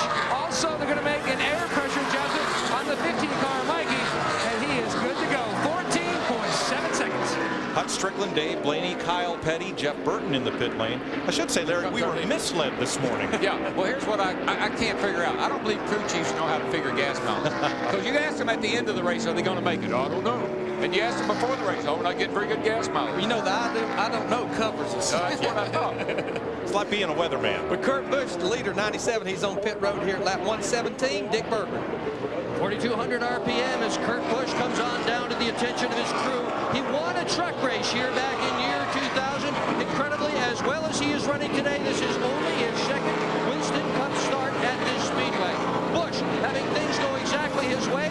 He's got a fast race car that's getting excellent fuel mileage. The crew so far has been flawless. They've done their job. Oh, it's first out of here. 15 seconds. Wow. And if you watch a pit stop, and we got the timer on, if you can do right sides in about 7 seconds, you're going to have a great pit stop. It takes almost 14 seconds to dump those 22 gallons of fuel, 2 cans. 118 laps complete. Closing in on halfway, just 7 laps from now in the Napa Auto Parts 500 on Fox. 500 in Fontana, California. Fox appreciates you joining us. The Coors Light halfway recap brought to you by Coors Light. 9 lead changes. We've had just 1 caution so far. The record here for this racetrack is 4. Jimmie Johnson led 44 straight laps. Kurt Busch took the lead on lap 74 after green flag pit stops. And Kurt Busch is your current leader. Chris Myers with Jeff Hammond watching from the Hollywood Hotel. The race record average speed is just over 155 miles per hour. We are averaging today just over 160 miles per hour, which would be a record for this track and this race, Jeff. As we take a look at the leader, with these temperatures and the sun shining, is that record likely to stay intact? Well, right now, if we just stay caution-free, Chris, I believe we do have an excellent opportunity to break the record. Kurt Busch and all these young guns are just doing a great job right now getting around this racetrack, making the adjustments to keep up with the different temperatures from earlier on in the weekend that they had cooler temperatures. And as long as we don't have any kind of cautions, we're probably going to break this record. And he's really looking like he's got an awesome ride right now. All right, we can go back to pole sitter Ryan Newman. No pole sitter has won a race this year, and he had a record qualifying speed, but he has since fallen back. And you and I were observing, and you said, hey, there's a race within a race here because there's a gap widening and a real separation going on. Yeah, there really is. You know, we talk always about the leader and the lead pack. When guys go down a lap, Chris, all of a sudden the guys that are a lap down, like a John Andretti, Ryan Newman, Dale Earnhardt Jr., they got a race within a race. When they find out these cars are on the lead, on the lap down like they are, they've got to start trying to get up as far as they can, because there are points to be gained by being the highest car a lap down. So you've got to focus on those cars in. So you really are running like 2 races. You try to stay ahead of the leader, not lose any more, but you want to be as close as you can or in front of all the guys that are in the same lap with you. Michael Waltrip currently running 8th. You get a look from his car. We saw Jeff Gordon, who is running 9th, still looking for his first win of the year. Let's go back upstairs and rejoin Darrell Waltrip, Larry McReynolds, and Mike Joy. And just to follow up on what Jeff's saying is, there's a point in the race where keep giving me the leaders' times, and I'll say I don't care about the leader. I can't outrun him. Tell me about people I'm racing. Tell me about people that I can beat. That's the crowd I want to work on. And Tony Stewart, whoa, man, he just brought that thing off of turn 4 running wide open. I mean, that was sudden. What is wrong with Stewart? Man, I tell you, I don't see. Man, he couldn't get that thing slowed down, I don't think. They're not even hardly ready for him. One crewman goes over the wall. Oh, they're going under the hood. There's something happening under the hood. He came off turn 4, and I mean, he just turned it to the bottom and wide open. Looks like he's on a normal lap right here. all of a sudden he felt something. He felt something in the engine. And I mean, he brought that thing off the racetrack. Stewart was running 6th at the time. Now, I hope he's not having one of those belt problems like his teammate had earlier. Sometimes, you know, it happens to one, it happens to both of them. Bobby Labonte lost 4 laps when the water pump belt came off. Matt, what's the problem? Well, Mike, they have raised the hood like you mentioned. Apparently the problem for Stewart, he's reporting that his throttle linkage has broken. His throttle linkage has broken. They've got some tie wraps. Chris Woody Woodward, the engine tuner, was underneath the hood there. They're going to lower the hood down. Tough break for Stewart. He's going to go at least probably 3 laps down. Ricky Craven inside of Michael Waltrip, 8th place at stake there, right behind Jeff Gordon. Yeah, Gordon had just passed the 32 car. But Gordon and Michael have been working pretty well together, Darrell. They've been working up through the field there just a little bit, and Gordon's up to 8th. You know, Darrell, I have to believe this racetrack's going through that transition period. We're in the heat of the day here in Southern California. I mean, the track temperature is up to 116 degrees now, 110 when it started. The handling of these cars are going to continue to change in these last 125 laps. What I've found, Larry, and I think you'll agree, when my car's really handling good like Kurt Busch's is, you can't mess it up. You can put any kind of tires on you want, do anything to it you want to. But when the car's fickle, when it's not happy, you can't ever, you always are chasing it. Front to rear, wedge in, wedge out, track bar down, air pressure. But when that thing is right like Busch's is, you just drive on. Well, when it's not happy, it's like walking on a razor blade. When you're happy like Kurt Busch, you know, you got like a wide beam to walk. There you go. Tony Stewart was too fast down pit road, so he'll get the new drive-through penalty. You don't have to stop in your pits for a stop and go anymore, but you do have to make a pass down pit road at the proper pit road speed. So he's doing 55 while everyone else is doing 180. And this almost is kind of like what happened to Sterling Marlin back in Vegas when Sterling got almost spun and headed down pit road. And I'm sure that he didn't have time to look at his tach because he was trying to hang on to the car. And Tony probably just all of a sudden felt that linkage brake, shot down pit road. Matt? Well, Mike, I caught up with Greg Zipadelli. Zippy, what was the official problem? Throttle linkage? The hind joint broke on the throttle linkage. I don't know why, and I'm under any reason this car's only been run twice. You know, it's not like something that's been abused or you know, the car's never been wrecked. I don't really know. I just know that it's pretty frustrating because this team's been doing a hell of a job. Open Depot Pontiac. Tony's been doing great.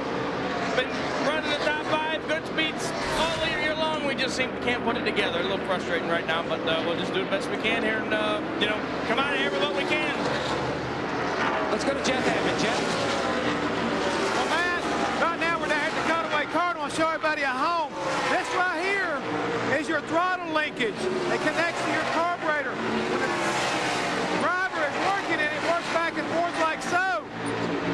But if for some reason the rod itself or the little heim joint or even this ear on the transmission is what's in the transmission carburetor is what's broken, the throttle will not work. And hey, race cars don't run unless you can work the throttle, right, Darrell? Yeah, and I think that maybe that's the problem. He was working it too much. But the other thing, Jeff, is, you know, if you don't have a stop down in the floor where the throttle's not pulling back on that arm that you were showing there all the time, where you're just pushing it with your foot, you got to have a stop down in there, and that could be the problem. How about it? You think that's a problem? It very easily could be, D. It's hard to say right now. In our particular car, we've got it set up with a stop out here on the carburetor. And if Tony didn't have that, if it kept pulling on it, like you say, it's real easy to break this heim. Normally the teams run what they call aircraft quality heim, but it could have very easily maybe pulled out of here. This thing is threaded down inside this shaft right here, and if for some reason it pulled the threads out because it was pulling too hard against it, again, that could have been what part of the problem is. Darrell, that may be another reason why Stewart didn't slow to 55 miles an hour on pit road. With a broken linkage, he couldn't maintain that speed. It would have taken him all day to get to his pit. Well, the Joe Gibbs team, not a good day. Tony Stewart 3 laps down, throttle linkage. Bobby Labonte 9 laps back after tossing a water pump belt. 133 laps. Kurt Busch in command here in California, and right after today's race on Fox, extended post-race coverage on the Speed Channel. Right after we go off the air, the Speed Channel will have more interviews and race analysis. And if you're not getting the Speed Channel, call 1-888-22-SPEED. I tell you, boys, that young man is putting a whooping on these guys right now. that young man in that 97 car. I mean, he is going. And 2 cars with unscheduled pit stops, Dale Earnhardt Jr. and Jimmy Spencer. Matt?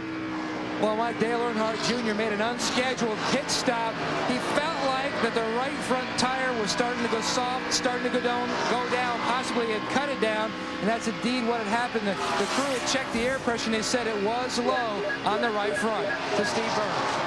Well, Matt, a little while ago, Larry McReynolds talked about how the track condition may be changing.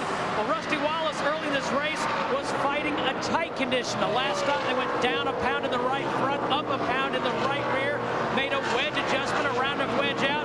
Well, Rusty says now the car has gone loose. He wants wedge back in, Dick Berggren. Well, Dale Jarrett will be pitting before Kurt Busch in car number 97. Jarrett is running in second position right now, but he's about to. Oh, we got a caution flag. They're all going to pit at the same time. They'll all be in now. Ricky Craven against the wall. Has brought out the second caution of the day. Lap 141. That's a shame. He was running in the 8th position. Been in the top 10 ever since that first set of pit stops on lap 20. Well, I've been watching these cars off of 2 over there, Larry, and man, I'm telling you, they are right up against the outside of that retaining wall. And you can see the tire marks all the way across it. They are high, running that corner high, wide, and handsome. Here comes some guys trying to get laps back. Kurt's slowing down. There goes Bud Strickland, Ward Burton. I don't think Jeff Green just had to win a lap down. It was close. I think he may have made it. I think that 30 was, I mean, I think that we're going to have the little transponder to tell us. Well, by our scoring that he did get back on the lead lap. One fellow who did not make it was Matt Kenseth, Busch's teammate, in the 13th position.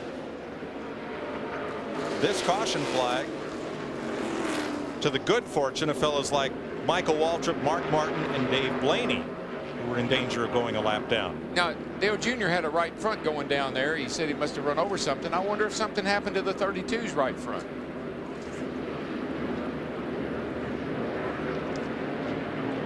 Kurt Busch's lead had built to 17 seconds over Dale Jarrett. Yes, he was in another zip code. Yes.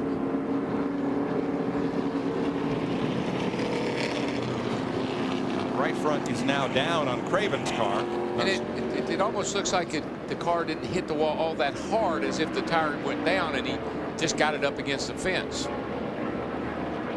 We'll watch Kurt Busch, Sterling Marlin, and Jimmie Johnson as they pit. The first, third, and fourth place cars.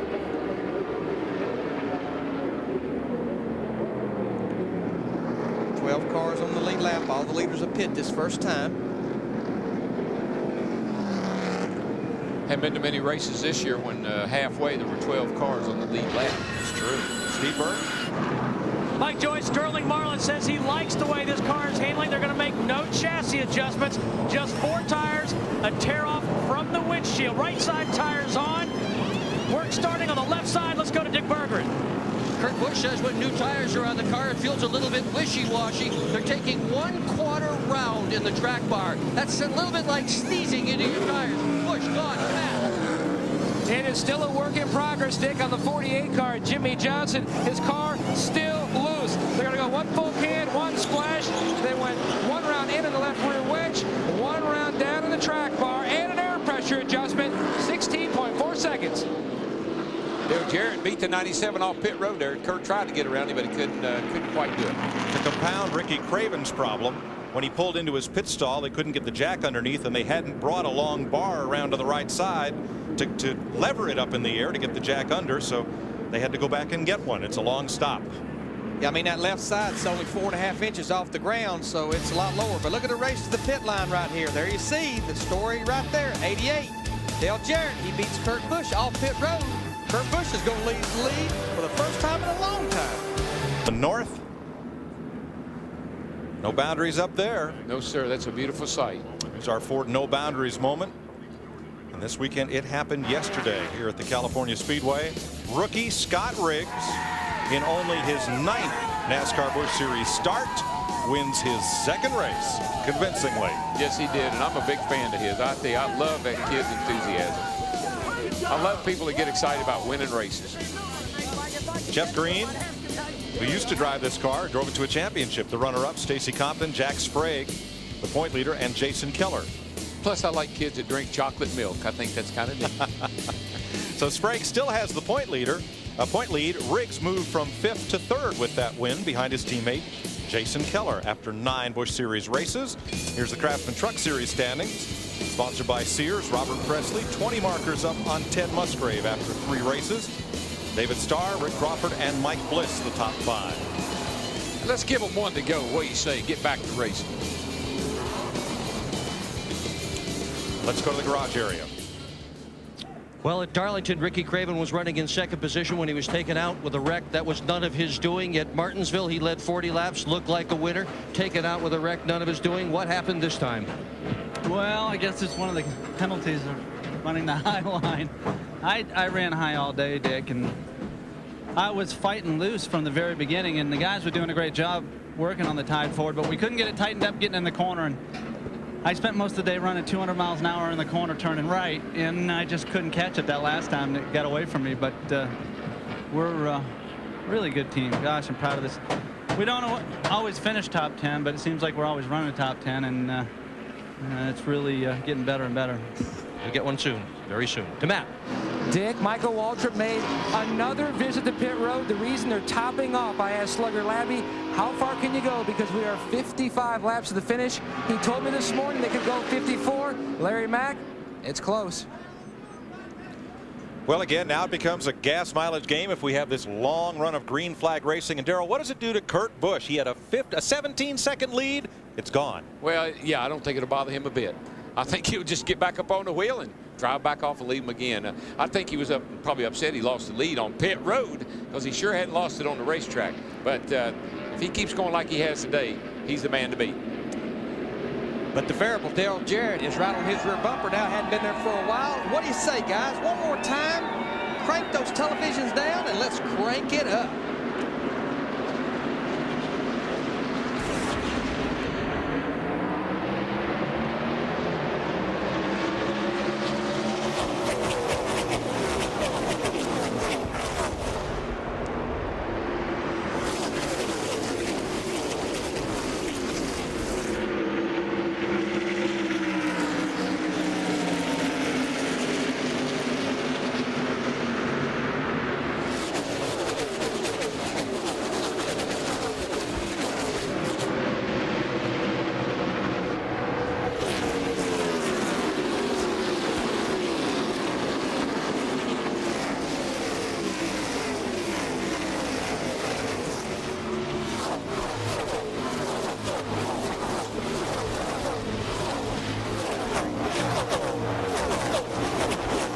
Something happened to Bill Elliott. I believe he got squeezed up against the wall at turn 2.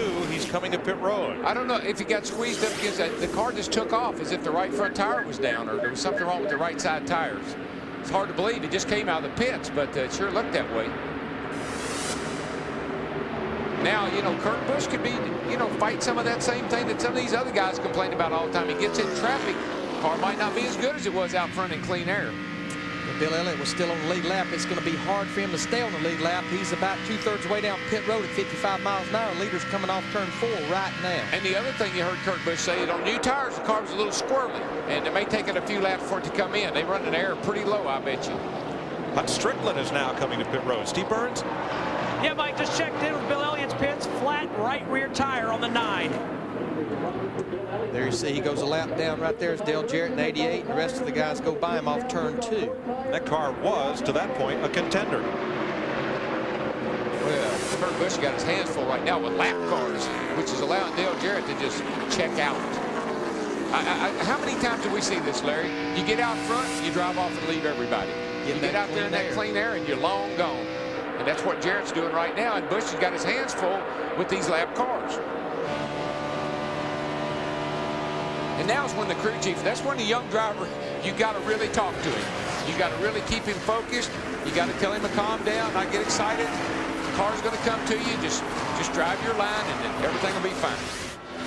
You know, Steve Burns talked about Michael Waltrip topping off one to go on lap 145. Dave Blaney topped off as well. Now that's 105 laps to go. I mean, look, we see this crowded traffic jam. This is a big wad on the back straightaway. Maxie was. But that would make those guys have to run 52 laps on one run and 53 laps on another. To this point, we've not seen anybody run that far. 48, 49 laps has been as far as anybody's run. Oh, but you crew chiefs, I'm telling you, y'all always amaze me. I just don't think we can make it. I just don't think we can do it. Would you ever pitch your driver with one to go to get him in the back and keep him out of that wad for a while? I don't know if the crew would or not, but the driver, I guarantee I would. I get up in the middle of something like that. I call them on radio and said, I'm gonna back up and find me a little clean air, boys. This is ugly. Steve Park in that one car not having a very good day. He's going back. He's back in 24th right now. And the pit stop with the hood up for Hut Strickland. They have dropped a cylinder. Let's have a look at 5th place Rusty Wallace.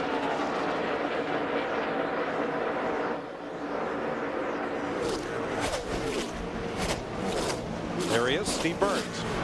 Yeah, Mike, a little while ago, Larry McReynolds speculated about the track condition probably changing. Well, Rusty, on the last stop, they took a pound out of the right rear, 1 round of wedge in, 4 tire change.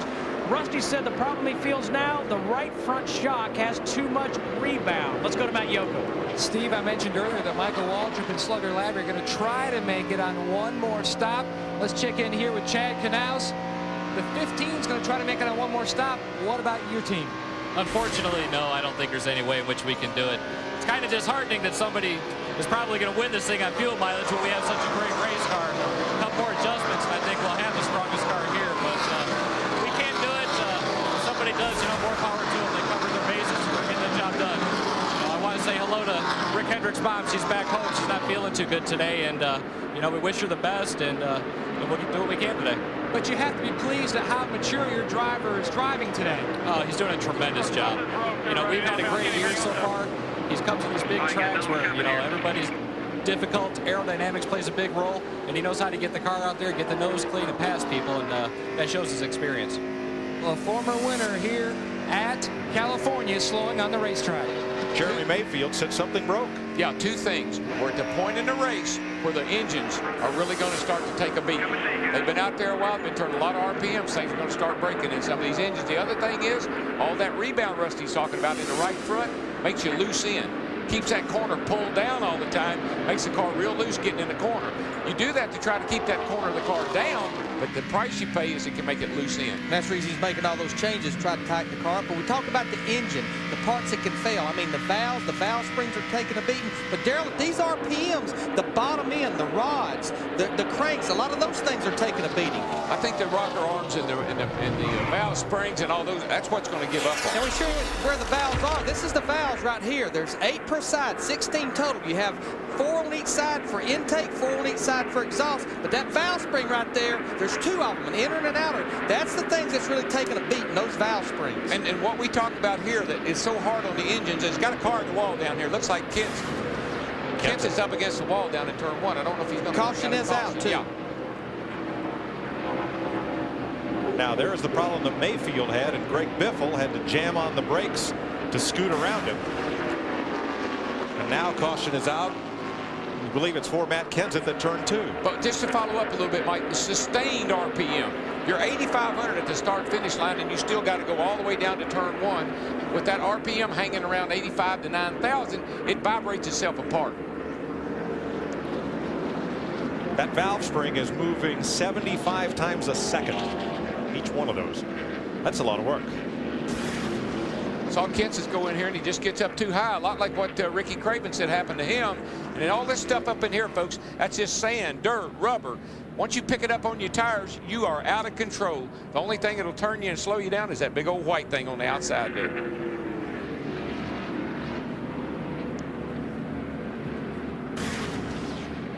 He will take a hit in the point, still come in here in second. Now, Darrell, we're out of our strategy now. We're going to come to pit road, 95 laps to go. We can get in here, and we can do it on one more stop. So all the leaders should be on pit road to fill up with fuel, but I may only give you 2 tires since we only have 9 laps on our tires. I want that track position like Dale Jarrett got a while ago. I might buy that.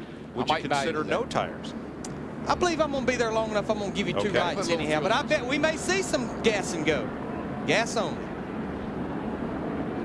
Well, as we said, being out front in clean air makes a huge difference. All the front guys are coming in. 11 cars on the lead lap. Here's Steve Burns. And Sterling Marlin listening to Tony Glover. They're going to do a gas and go. No tires on the 40. Well, Dale Jarrett's not going to do that strategy. He's putting at least 2 tires on. They got 2 more ready to go on the left side. Pitting right behind him is the 97 of Kurt Busch. He took outsides, and he's gone. Jarrett still on pit road as the crew changes forward. Matt. And only a 2-tire change for the 48 car, Dick, of Jimmie Johnson. They adjusted with air pressure. And Dave Blaney made no stop at all. Well, remember, he's one of the cars that topped off with 1 to go at lap 145. These cautions will help him. 2 cautions equal 1 green lap. We documented he needed to run 53 and 52 laps. These cautions will help him, Darrell. And it's 2 strategies. One, you take 2 right side tires for track position. The other, Dale Jarrett, you take 4 now, so you can take 2 when you come down on that green flag stop if it goes green. Still a lot to play out here in Fontana, California. 94 laps to go. You are watching the Triple Emmy award-winning NASCAR. Hold on, just wait a second here. Hold on, we have Jeannie standing by with an update from her son Trevor's crib. Jeannie? Thanks, Chris. Let me introduce you to the newest member of our Fox Racing bunch, Trevor Jaden. He weighed in 8 pounds, 14 ounces, 21 inches long. We're working on the fuel mileage. He's still stopping down about every 3 hours. Oh, it's a 1 diaper stop. It just happens 8 times a day. So I would be nothing without my crib crew. Any volunteers?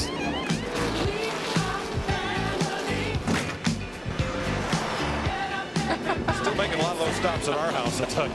Oh, boy. Us. Oh, they're fun. Yeah, we need to get Jeannie back. Green, green, green. Get a little backpack, put the baby in it. Come on. Now, Beal like to see a caution here pretty quick if we can have one. He scooted out in front of race leader Dave Blaney. That yellow car of Blaney did not make a pit stop under this caution. And since Bill was actually at the tail end of the lead lap, he was able to start in the outside line in front of Dave Blaney. But we documented maybe that Dave Blaney has to run 52 and 53 laps on his fuel. The furthest he's run earlier was 49 laps. These cautions, they'll help him a little, but he's going to have to go further, and he's went all day long. Boy, Jimmie Johnson really got a poor start off of 2 over there, and a bunch of cars sacked him up. Now this looks like California rush hour, Darrell. And everybody's getting. Can you feel the intensity picking up? I mean, here's guys think they got a chance to get back in the race. There's some guys now think they may have a chance to win the race. Steve, interesting strategy on the 77. Yeah, let's talk to Ryan Pemberton. Ryan, question is, can you make it on 1 more stop and stay out front? Yeah, that was the plan. Earlier, that pit stop, about 15 laps earlier, we decided to top off there because we're on tail end of the lead lap. We figured we could make it to 1 more. And when that last caution came out, I said, this is our break there. It's a couple cushion lap that we need. And, I didn't want to not get new tires. But most of the guys came down and just topped off. So we're on equal tires with most of them. And I think we can go all the way. So we'll see. All right, good luck, Ryan. Let's go to Matt Yocum. And Steve, down here in the 15th pit of Michael Waltrip Slugger, that caution was mixed emotions for you. You didn't want to see it. But then again, when you look at the air pressure of the tires, you wanted to see it, didn't you? Yeah, we're kind of lucky that caution come out. We're running 10th. Last car in the lead lap, and the right rear tire was going flat. So kind of a blessing in disguise from Napa Chevrolet. We took a gamble there on fuel mileage, and we was going to be able to make it and hopefully win the race for Napa, being that this is the Napa 500, but it didn't work out that way. So now we just got to try another strategy here, about another 40 more laps. You still have 40 more laps or so to try to get that car into victory lane. 12 cars on the lead lap, counting Bill Elliott, who is just in front of the race leader, Dave Blaney. Right now, what Dave Blaney has going for him, though, is that side-by-side battle for second, Rusty Wallace and Sterling Marlin. Yeah, and don't be surprised by that 77 car running up front. He had a great run here last year, finished 10th with Robert Presley at the wheel. That setup seems to still work. Yeah, they were 10th here, Darrell, and they were 5th at Michigan, a similarly shaped track to this one. But he was started 32nd, but I go all the way back to lap 20 when that caution came out. Ryan Pemberton elected to take 2 tires. That put him in the top 10, and he's been there the entire race since then. Sterling Marlin is running a groove much higher than any of the other leaders. And you don't necessarily want to do that right now. I'm sure he'd like to have that car sticking to the bottom, but nothing he can do about it. He's doing a pretty good job of hanging on to her. Here we go. Now, see, look at this racetrack. You got lots of room, plenty of places to go. Why would you want to get 2 and 3 wide? Because you can? Because you can. That's a fun track to race on. It really is. It's got you get so many lines you can run, so many options. Car's not working, you can find a place to make it work. A car that has gotten a lot better since the beginning of the race back there. Ryan Newman, he's in 13th position, but he's a lap down. You know, he was real loose earlier. They've got that car a lot better. He'd love to see a caution come out and see if he can get his lap back. Rusty's hanging in there pretty well too. And don't forget, he won this thing last year, so he knows how to win here. And he hadn't won a race since this race last year. I know he's hungry for a win. Elliott Sadler slow in the front straightaway. I don't know if he'll make it all the way around to pit road. A little bit of smoke. Boy, just as I said that about Rusty, Mike, he near hit the wall off turn 2 over there. I cut it off because You heard Sadler say he shut it down. The guys are running so high down in 1 and 2, and they get up there, and if they get any of that sand and rubber on their tires, they lose all control of the car, and they almost hit the wall. 85 laps to go, at least one more pit stop, depending on how this plays out. Dave Blaney 1.2 seconds ahead of Kurt Rush the wall. They're in 4th place. Let's see what happened to Sterling. Well, it's over in turn 2, and I know I keep saying it, but see up there where he is, and he gets just enough of that sand and stuff. Ooh. No question. Yeah, it was actually over coming out of turn 4 on the front stretch. Turn 4, yeah. These turns are narrowing up. Elliott Sadler's car did coast all the way around the racetrack and made it to the garage area. See a little bit of damage on the right side. I don't think it's serious. I don't see any tire rub, but he did bend that fender in a little bit. The front fender area is very sensitive at this racetrack at these speeds. It certainly is, and it's allowed Dale Jarrett to close right up on him.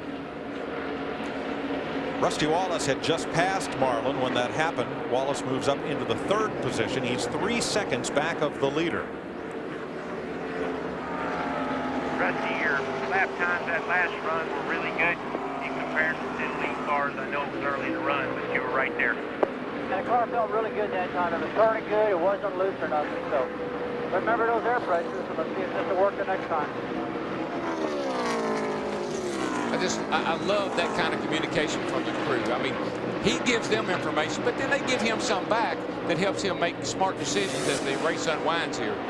Plus, it's kind of encouraging. And I know I talk about that all the time, but a driver loves to be encouraged. Attaboy. Give him an attaboy all the time. Right here, about 15 laps into this run, our top 3, Dave Blaney, Kurt Busch, Rusty Wallace, they are running, and including Dale Jarrett in 4th, about the same times, 41:30s. The yellow car, Dave Blaney, that's the Jasper Ford, out in front here by 2 seconds over Kurt Busch. Blaney, a former World of Outlaws champion and a racetrack owner, Sharon Speedway in Ohio. Dick Bergman. Jimmy Fennig is Kurt Busch's crew chief. You guys took 2 tires on that last stop. How is it working? Well, we're loose right now. Hopefully they'll come in a little later, but we're going to get 4 at the end here and see what's going to happen. We might have to tighten up a little bit, but right now we're a little bit too loose. That car has been so fast today, Jimmy. What has it got that's making it so fast? Kurt Busch. He gives the credit to the driver. I bet if we could talk to Kurt Busch, he'd say Jimmy Fennig is the reason the car is so fast. Now, one thing that bothers me, Larry, if the car's loose and he's running a little higher than he's run all day long, he needs to be real careful and not get that back end out from under him. Just needs to calm down here. They'll fix it on the next stop. Like Skinner in the 4 car on pit road unscheduled stop. But yeah, it's such a fine line when you're up there at the top of that groove. You get a little bit out of that groove, it'll come around with you. And he hadn't really been up there, especially off of 2. I keep watching. He hadn't really been up there like that all day. So you got to kind of feel your way along. I tell you, the guy that's the fastest guy on the racetrack, you'll see Dale Jarrett right here in 88, but the fastest guy is that guy trying to get a caution flag, Bill Elliott. He's running 41.19s. Our leaders are running 41.30s and 40s. He so much needs a caution flag. Elliott, the last car on the lead lap in 12th. And there's Dave Blaney, who continues to set the pace here in California. Blaney, Busch, Wallace, Jarrett, and Marlin, the front 5. racing across the Fox networks Friday at Fox Sports Net with Winston Cup following on FX. Saturday, start your race day with NASCAR this morning. It's Saturday Note this week, presented by Smirnoff Ice on Fox Sports Net. Then the Pontiac Excitement 400 on FX. Don't miss a single week of NASCAR on FX to get it in your area. Call 1-800-FX-FX-FX1.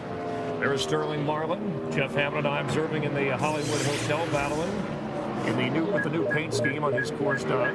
Yeah, unfortunately for Sterling, it looked like he had a car that could go up there and contend for the win, but he got into turn 4 wall just a little while ago, and his car has not been quite as good as it was early on during the race. The yellow car, we have 70 laps to go. Dave Blaney looking for his first ever Winston Cup victory. He has finished 6th 3 times in his career, and Kurt Busch applying a little heat there behind him. But I wanted to talk about Dale Jarrett, currently running 3rd. He's moving his way back up, Jeff. Remember last year he came into California as the points leader and left as the points leader. He came in 16th into this race, and there's been a change for him since Jimmy Ellich left after Bristol, and Todd Parrott came back and took over at Texas. Yes, Chris, and probably that has to do with the whole chemistry and guys being able to communicate. We always stress how much important communication is with this type of racing, and I think they're finally getting back on track where they can contend once again like they did, in the years past.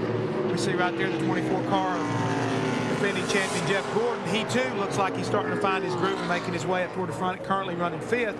But Kurt Busch has been a force to reckon with all day long, and he has got himself all over Dave Blaney right now. He's really coming on strong right here toward the end of the race. Yes, so it looks like this group of 5, Blaney, Kurt Busch, Dale Jarrett, Rusty Wallace, as you pointed out, Jeff Gordon, should be a terrific finish, and we'll keep an eye on that pit stop. It's going to all come down to the final pit stop, who gets on and off pit road the best. And the guys at Burning Booth, they can tell you all about it. Mike? Thanks, Jeff. 182, 68 to go, and Dave Blaney's lead has been cut now to just a couple of car lengths by Kurt Busch. We're going to look at the speed going into turn 3 at the end of the backstretch between these two leaders, Dave Blaney, the 77, Kurt Busch, in the 97. There you see it's pretty equal right there at the end of the backstretch. Not too equal through the middle of the corner. No, that's where Busch is really strong. Kurt Busch coming for the lead. Blaney carries him a little bit up high and then drops to the bottom of the racetrack. But I'm happy for Dave Blaney. I mean, he hasn't had a lot to brag about. Here he is leading this race, late in the race. I'm real happy for him. And for that team, Darrell, which led 5 laps last season, today they've led more than 25 laps. And at the end of the front stretch, both of them was a little over 196 miles an hour. But Darrell, I think you picked up on it. The difference is in the middle of the corner. Who's picking that throttle up sooner, carrying that speed off the corner? That's where Busch has just been so strong all day long. Through the corner, especially the center. His car seems to be working really good where you get back to the throttle. But now Sterling Marlin has slid back to 6th place after that brush with the wall. Yeah, and to quote Sterling Marlin, he said, I think we messed the race car up. But they do know that the right front fender has been damaged, but they do think that they can fix it on the next stop. And Darrell, you mentioned that the front of those cars, that quarter panel, is very sensitive. Yeah, that's what I was just going to say, Steve. As I watched Sterling go by, the right front fender, it's been in about like it was at Daytona. And so, if they happen to stop the race, he might want to get out and work on it. How about Ricky Rudd right behind him? Both the Robert Yates cars having a strong run today. Presently, Jarrett in 3rd and Rudd in 7th. That's because of one thing. It's what's up under the hood. Got some ponies, and you can use them here, bud. But Ricky, he's been steady all day long. Started in 37th, and now he's up to 7th position. And Mike, you mentioned it earlier. In Charlotte here in about 3 weeks, he'll break the consecutive start record by Terry Labonte. Today is his 654th start. Started back at Riverside in 1981, January. Let me just follow up real quick. Those engines have a lot of power if you can hold them wide open. They got 800 horsepower if you can hold them wide open. And that's Todd's responsibility. They seem to have the combination today. Jeff.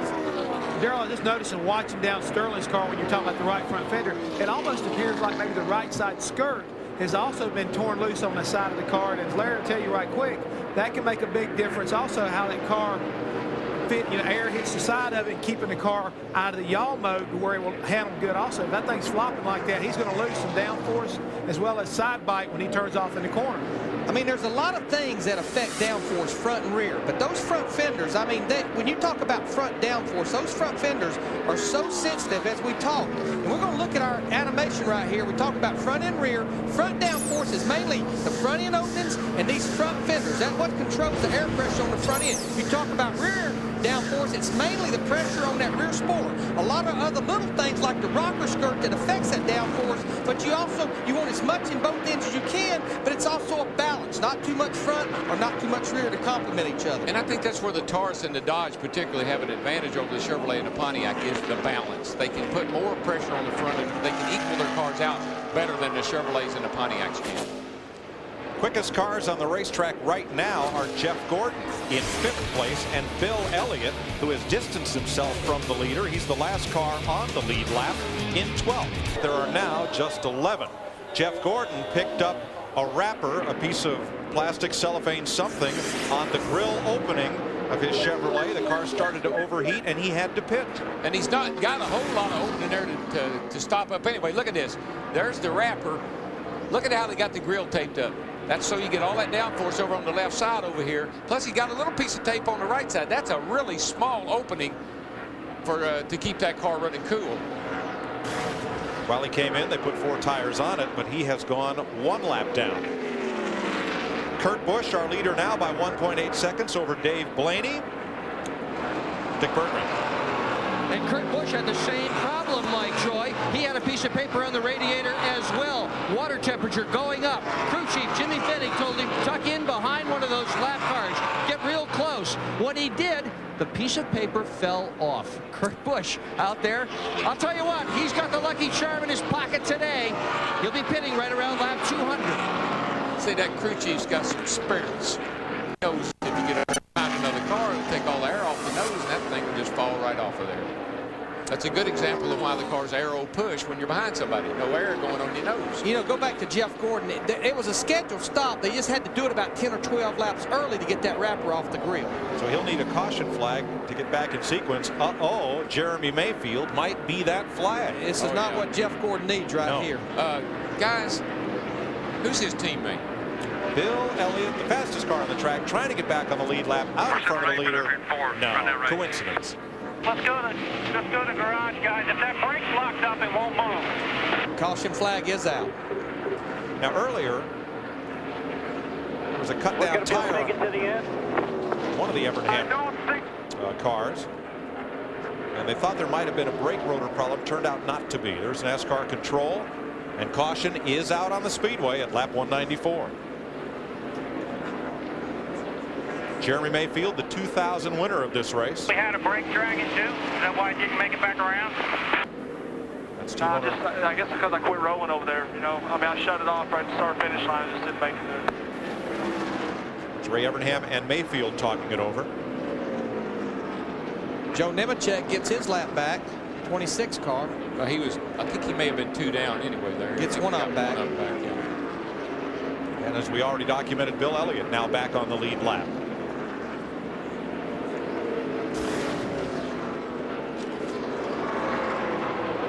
Ryan Pemberton, Dave Blaney's crew chief, he liked seeing that caution. Well, we got 55 laps to go, Larry. What do you think? Well, I'm gonna obviously bring you in, put your 4 tires on, and give you fuel. Put all the fuel I can put in there, and until we go back green flag racing, I'm gonna tell you, conserve fuel. Stay off that throttle under these caution flags if we think we can make it. 55 laps, that's 110 miles. Do the math there, Larry. Well, Dave Blaney, those guys were thinking miles. they could go 53 laps, so it's going to be about, probably 50 laps when we go back green flag racing. So since 4 of those laps will be under caution, that'll minimize the fuel they'll burn. There are Busch, Jarrett, and Johnson. The leader, 3rd place and 7th place. We'll follow them on our triple split as they come to pit road. Jeremy Mayfield has been pushed in to pit road, the wrecker going back to its position inside turn 4, and here come the lead lap cars.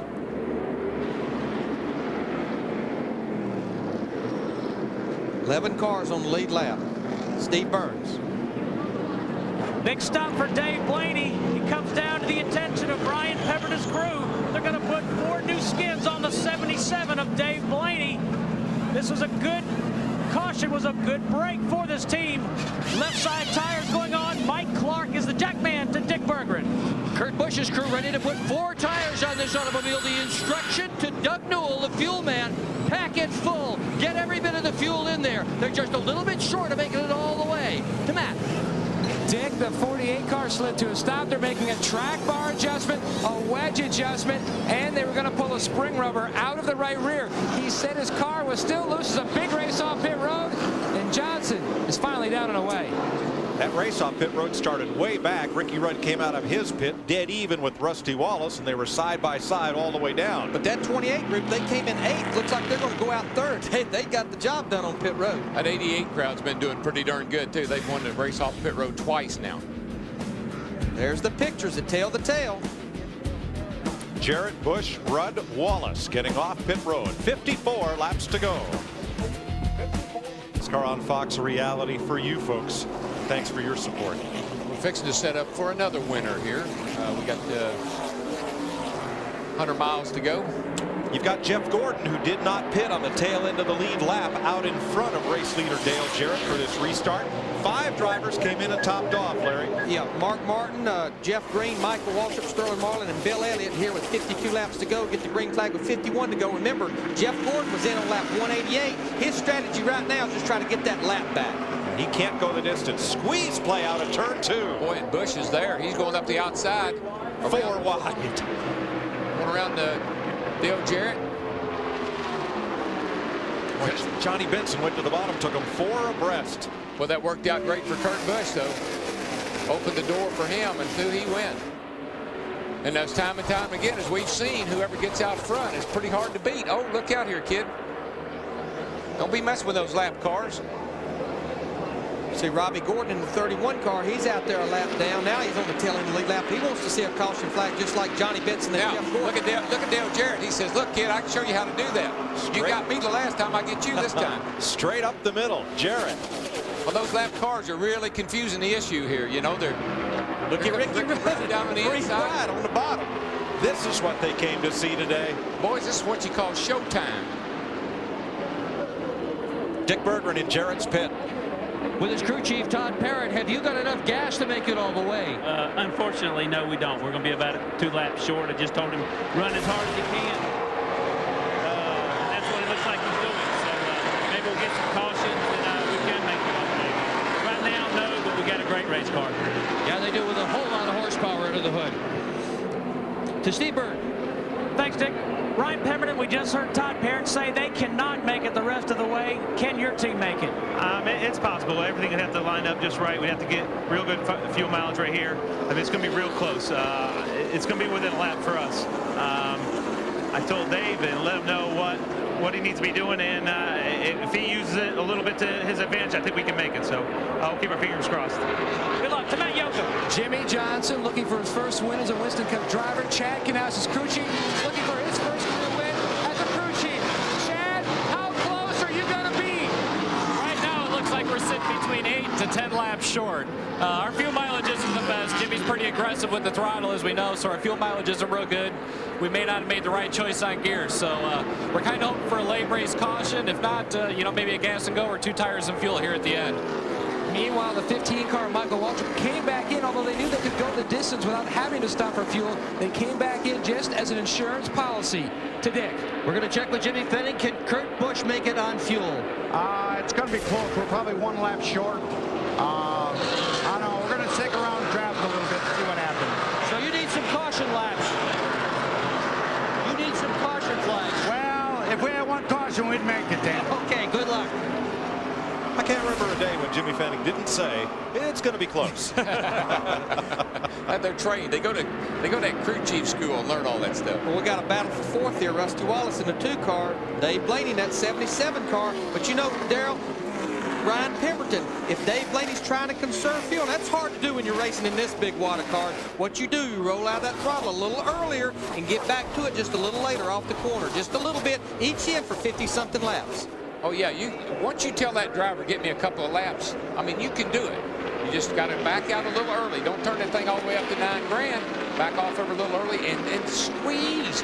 ever so gently back onto it. And you know, one thing we really can't worry about, we're out there for the last 50 laps, but we've seen it happen to Jeff Gordon. We saw it happen to Kurt Busch, Jeff Hammond. We just can't, we don't need any paper across that small front end opening that we have. No, Larry, we really don't. We've added a lot of tape here in California to make a lot of downforce on the front nose. And as we can see, just little stuff like, hey, potato wrappers, candy wrappers, even a trash bag can get on the front nose of this car. Next thing you know, that opening you need to pull this race car, it's closed up. Next thing you know, you're running hot. Running hot means you're going to lose power and possibly lose an engine here in California, which means you'll definitely lose the race. He's got Chris Meyer's whole lunch on the grill of that car. You know, another car it happened to earlier, Tony Stewart, right there. There you see it on the front end of his car. So we've had that happen a lot. You know, a lot of wind blowing out here. You see the flags in the middle of the infield. That paper blows up, and that's just like sucks that paper in those front end openings. Am I seeing the 88 and the 28 look to me like they are out horsepowering everybody right now? But you know what? That's good news. But the bad news is make a lot of power, burn a lot of fuel. You have to feed those puppies. That's right. Well, don't talk parity today, because the first 5 cars are Fords, and they have 6 of the first 7 positions right now. And Jeff Gordon's strategy of staying out didn't pay off, because he's kind of falling back through the field.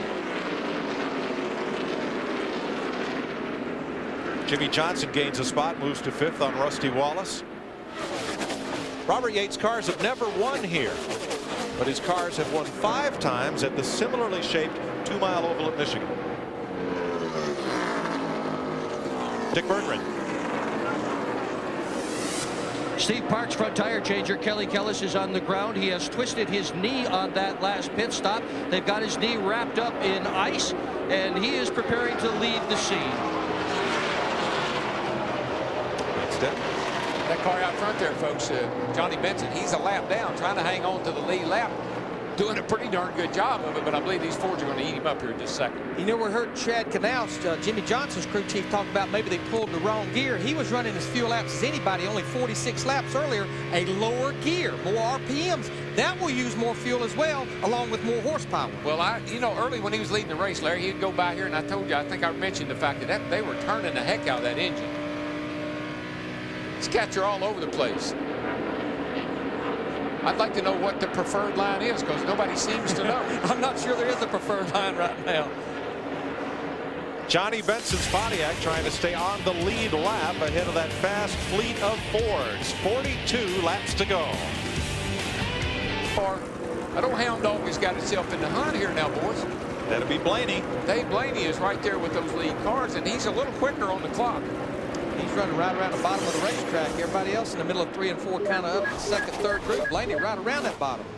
Everybody likes a little bit different line, Darrell. Is it to get clean air? Yes, that's exactly what it is. When you get this close together, you know, you just lose that front end. You're going to push out into the fence. So you got to keep that nose down and get a little pressure on that left front fender if you can. For the lead. And Benson, I mean, if they could ever get by Benson, they'll go on. But he's kind of holding them up. And it's not anything he's doing wrong. He's battling his own battle here. But they get by him, they might be able to go on. He's doing his job. With only 12 cars on the lead lap, he being one of them. He's trying to, he wants a caution flag, so he's staying where he needs to stay. Look at Busch. He gets on the outside of Ricky Rudd. Come on, kid, don't run him down in the gravel. Now just drive smart. Another Hound Dog done moved in the picture. That 48 car, Jimmie Johnson, we was watching the monitor while we were at break. He has one of the fastest race cars. He's running 4130s. The leaders are running 60s and 70s. Steve Burns. Mike, Dave Blaney is as fast as the leaders. Everybody here in the pits, the spotter telling him the same thing. They also feel like in the 77 pits now that they can make it to the end. And they also feel fairly certain that the 88 and the 28 can't. There goes the 77 under the 28. He's been running that low line. There's Kurt Busch making a move on the 88. We got racing going on there. And then here's the 48. I love it. We go all day long, and all of a sudden we got us a whale of a race for the first 5 spots. You know what, too? The closer you are to the lead, suddenly the better you think your gas mileage is. Yeah, absolutely. Jimmie Johnson to the bottom on Dave Blaney. This is for 4th place. Turn 2. Blaney gets a little bit of run off the corner. He comes off a little higher. Jimmie was under him, and it kind of bogs you. But that low gear that I think Jimmie Johnson's got got could pay off for him at the end of the race. That will let him pull up off the corner running on the low and side. he can run that bottom like that and accelerate really well up off the corner. And he just threw it into the bottom side of turn 3 and comes out with the 4th spot ahead of Blaney. He wants it. You got to want it and then go up there and get it. Darrell Waltrip, you keep talking about young Kurt Busch. I'd like for you to know that the one race he ran here in a truck, he did win. He is the youngest winner here at California Speedway at the age of 21 in that truck division. Well, I tell you, Jeff, the kid just amazes me. He's smart. He's intelligent. He understands his race cars. He communicates with his crew. And he drives the wheels off of that bad boy. I've been telling you that since the first time I had an opportunity to work with him. He is really quite an incredible individual, especially for his age. He shows so much maturity to go along with what I would think would be inexperience. He seems he's got so much raw talent. Well, they've ganged up on the 10 of Johnny Benson, and they're going to finally put Benson 1 lap down. Johnny gave it a good hard fight. I talked to him yesterday. He did not inhale any of that fire extinguisher powder last week at Talladega. Good news, as that is tough to recover from. He was 100% okay, but now he goes a lap down. Yeah, well, the leaders are by me now, so, you know, I'll just let these other guys get up there and race each other. Maybe they'll be nice to me. If a caution comes out, I get my lap back. Hang close. Fall into the back of these lead cars and just hang close. Well, here we come again with Rudd right on the bottom, Busch in the middle, and Jarrett up high. Jimmie Johnson just looking for an opening. I mean, he's all over the place.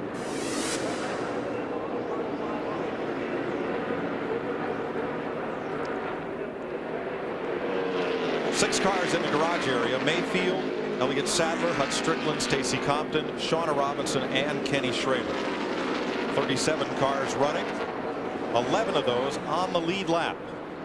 And I know we talk about Yates' horsepower, but that 97 must have a little bit of something on the hood because he runs right with them all the way down the straightaway. Now behind the group we've been watching, Mark Martin, Bill Elliott, Sterling Marlin, and the 2 of Rusty Wallace in 9th place. And here's where Busch really gets him, Larry. Do you see how he drove that thing down into the 3rd turn and he's going to slide right up in front of Dale? No, Dale isn't going to let him. If I was Dale, I would let him. Yeah, Dale Jarrett on the high side, we'd keep talking about keeping that momentum up, but where Kurt Busch, I know we've said it a few times, he's just so good right through the middle of the corner as you're picking that throttle up. He can stay in it, and the car keeps turning. Now, see, Dale Jarrett tried to pin him down to the bottom. He's got him pinned down a little bit, won't let him slide up. I really think if I was Dale, I'd let him go, because you see what's happening is pulling these other cars into the race. I mean, look at this. 220 laps in this race. We got 4 cars you can throw a blanket over here battling for the lead. There goes Kurt. That's where he's strong. Larry, right there in the 3rd turn. See how far, look how far ahead he pulled of Dale Jarrett. And look who capitalizes, Jimmie Johnson on the bottom. That 97 car it's hooked up. He can really pour it down in the corner. And Ricky Rudd powers past Johnson into 2nd place again. And if Dale would have let the 97 slide up in front of him off of 4 down here the lap before, he'd be running 2nd right now. But he chose to race him, and he drove those other 2 cars into the race, Dick. Well, there was a lot of conversation just before that pass between Kurt Busch and his crew chief, Jimmy Fennig. Finally, they decided the way to solve the knot. Fennig said, go past the 88, past Jarrett. And Busch said, if I can. Well, you just saw that happen. In the midst of all that conversation, Fennig told him, watch out for that 48 coming up behind you. He is very fast. They are concerned about Jimmie Johnson, and they ought to be. Now for Kurt Busch, good for the lead, but maybe bad for gas mileage out front, pushing that here along. He can make it. Welcome back to Fox Sports coverage of the Napa Auto Parts 500. 225 laps complete, 25 to go. Kurt Busch and Jimmie Johnson, 2 of NASCAR's young guns, going at it for the lead. If I was Kurt, I'd let Jimmy go. Jimmie Johnson cannot make it. He's going to be 5 laps maybe or so short on making it. Kurt Busch might be able to make it, and he probably will make it if he would get behind the 48 and draft him. Yeah, I mean, we've already documented the furthest Jimmie Johnson has run is about 46 laps, so we about know that he cannot make it. Well, I think his crew chief hit the nail on the head when he said maybe the gear selection, it's going to make him run fast, which he is, but it's not going to get a real great gas mileage. Only 4 cautions in this race. Shauna Robinson's crash early at lap 18. Ricky Craven and later Matt Kenseth scrubbed the wall, and then Jeremy Mayfield's car rolled to a stop on the back straightaway. No serious incidents. And Kurt Busch, Jimmie Johnson out in front of Ricky Rudd and Dale Jarrett by 1.3 seconds now with just 23 laps to go. Steve? Yeah, Mike, I went down and checked with Lee McCall, crew chief on the 40 car of Sterling Marlin, to see if they got the right front fender fixed. He said he didn't think it was that bad, but Sterling said it's not driving anywhere near as well as it did early in the race. They're going to be very close on fuel. Same thing for Rusty Wallace. They may be a lap short. Rusty says this last set of tires not as good as the last set. Here we go. Like I said, I just don't think I'd fight it right now. I'd get in behind him and follow him. Don't do anything. Oh, trouble down here. A car's trying to get in the pit. Hard in the wall. That's Bill Elliott. Little E, Dale Earnhardt. And Kevin Harvick. A very hard crash for Elliott. Oh, yeah. The first serious incident, or rather for Earnhardt, the first serious incident of the day. And, excuse me, it was not Bill Elliott, it was Dale Earnhardt Yeah, Jr. I just saw the red and white, and I thought it was Bill Elliott. And it was hard, Darrell. It was. That was an incredible impact. Field coming around to take the caution flag at lap 228. Boy, that's on the left side, driver's side. I tell you, I don't like the looks of that, guys.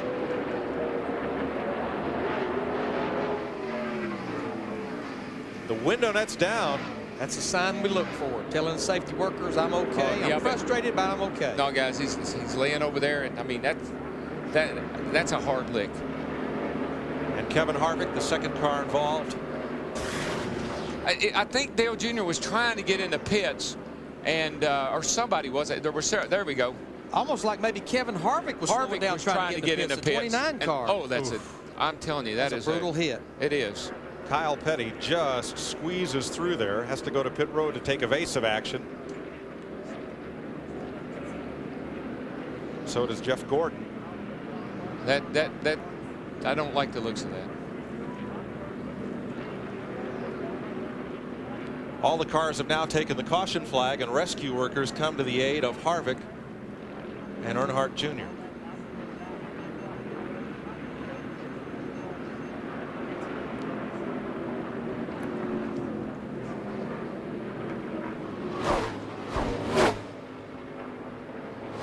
You're exactly right, Darrell. Harvick had slowed. He was trying to get to pit road, and Earnhardt Jr. going under him. The two collided.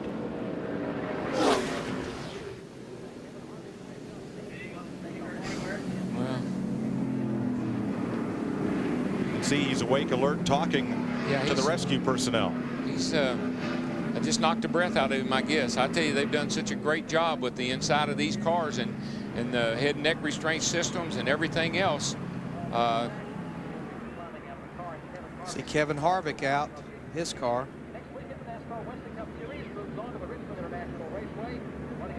He's just got. I think he's got the breath knocked out of him. Plus, I hope that's all it is. 20 laps to go. Fifth caution of the day from the Bud Cam. Here he is, and he sees all of a sudden there's Harvick on the outside. Oh boy. Oh wow.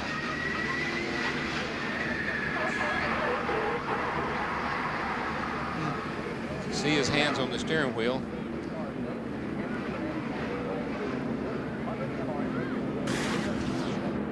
Well, I just am thankful he got out of the race car, because that left side lick like that, that was a very hard impact.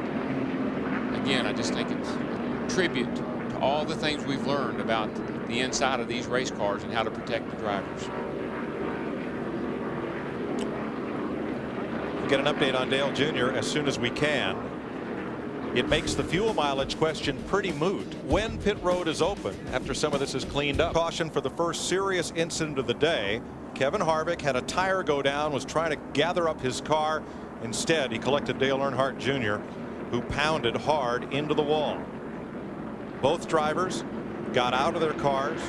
They're now being taken to the care center to be checked over. Pit road may be open this time. He's waving the green flag. It will be open now. We're going to have about 15 laps to go. I think the right thing to do, Darrell, with 11 cars on the lead lap is change 4 tires, but I bet you there'll be some guys try some 2 tires knowing they don't have long to the end of this race. Get that track position. Well, it's been so critical and it's so hard to pass. I can't imagine you wouldn't take 4, Steve.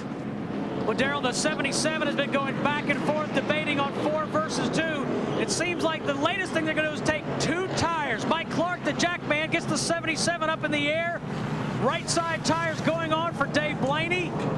That's it. Dick Berggren. Kurt Busch is going to take 2 tires. They debated the wisdom of taking 4 tires. It was pretty much Kurt's call to take 2. Up a little air on the right-hand side. He stalled the engine. That slowed the pit stop a little bit to Matt.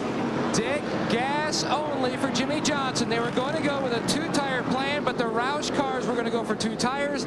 That's what their spotter Chris Osborne told them, so Chad Canal said gas only for the 48. So, I mean, I tried to watch pit road close, and the only car I saw that took 4 tires was Rusty Wallace in the 2 car. Most everybody was 2 tires. Jeff Green with the hood up on pit road. Let's take a look at some replays with Fox Tracks in on Dale Earnhardt Jr. to show his speed. This is so unexpected. I mean, he doesn't expect anything. He's coming through there. He hit that wall at 130 miles an hour. And 2 years ago, without all the safety equipment in these cars, that would have been a serious accident. Today, he walks away. And looking out the windshield, he almost probably didn't even see what was fixing to happen there. It happened so fast. Just took him by such surprise. I mean, you're coming through there, and all of a sudden that car turns and hits you.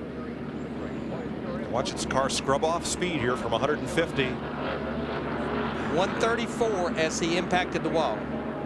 Man, and folks, when you hear him just go thud like that, I mean, it's just like getting hit with a ball bat.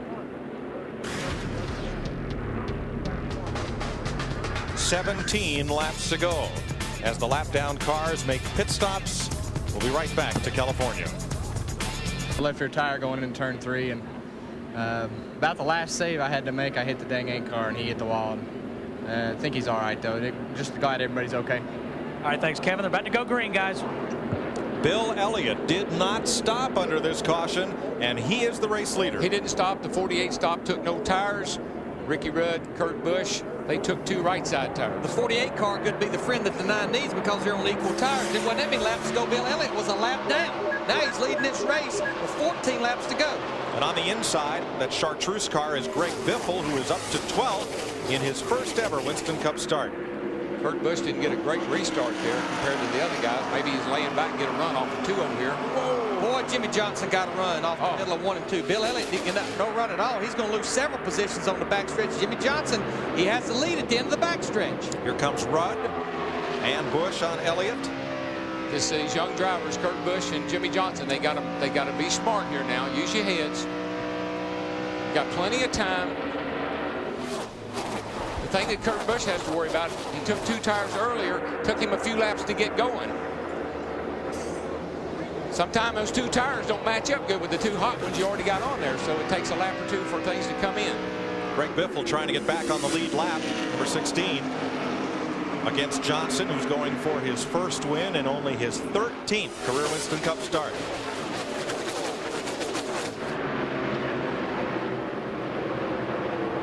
Ricky Rudd in that 28 car, he got a run at the end of that backstretch right there, getting into turn 3. Look right there behind Kurt Busch. Mark Martin in that 6 car has fought his way into this thing.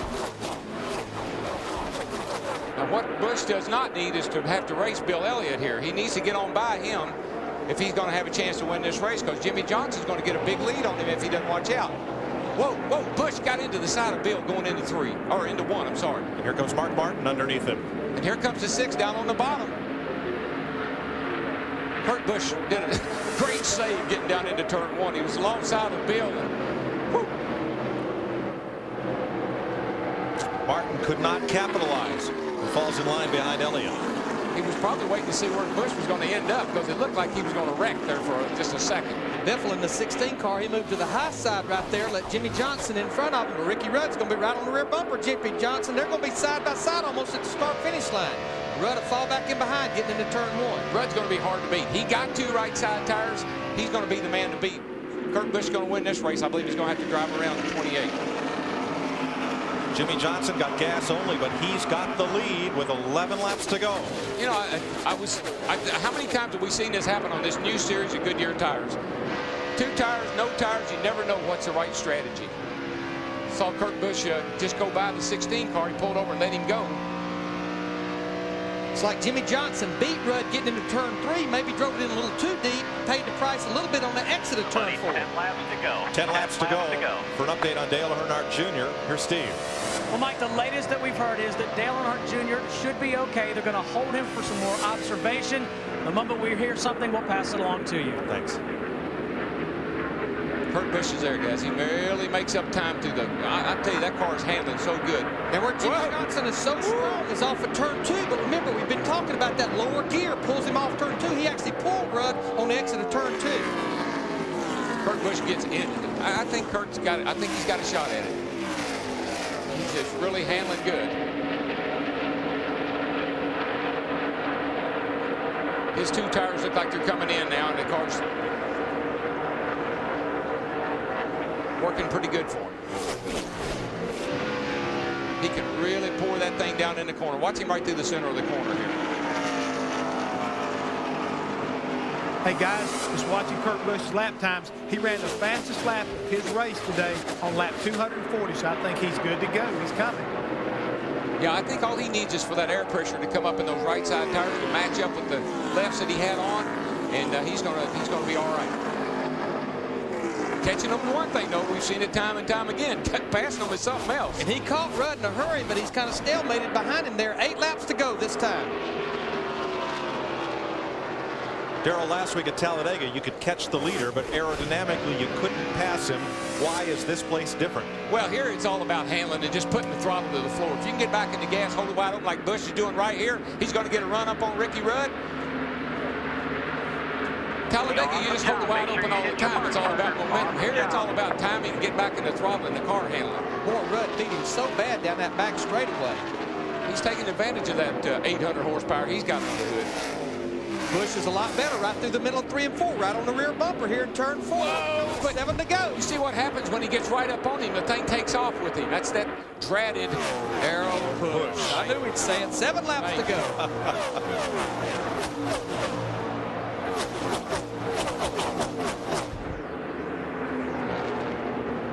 If Kurt Busch is going to win this race, he's going to have to get by Ricky Rudd pretty soon, guys.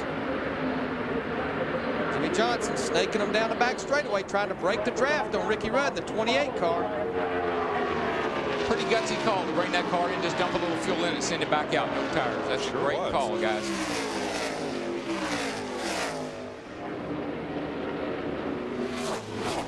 Six laps to go at the line.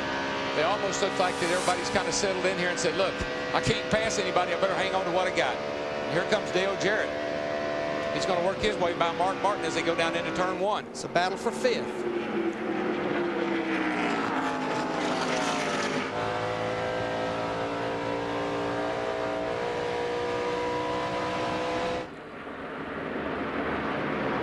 Bill Elliott's hanging right in there behind Kurt Busch, not too far back. Chevy, Ford, Dodge, the front 4. As we've seen all day, though, Larry, the guy that gets out front, it's just hard to catch him. We've seen that all year. 5 laps to go this time. Right now, Jimmie Johnson, Ricky Rudd, their lap times are almost identical, 41:20s. And Dale Jarrett was not able to complete the pass on Mark Martin. He'll try again at turn 1. Now, Mark's keeping him pinned down on the inside, and Dale can't get enough, can't get back in the, didn't have enough racetrack to make the pass.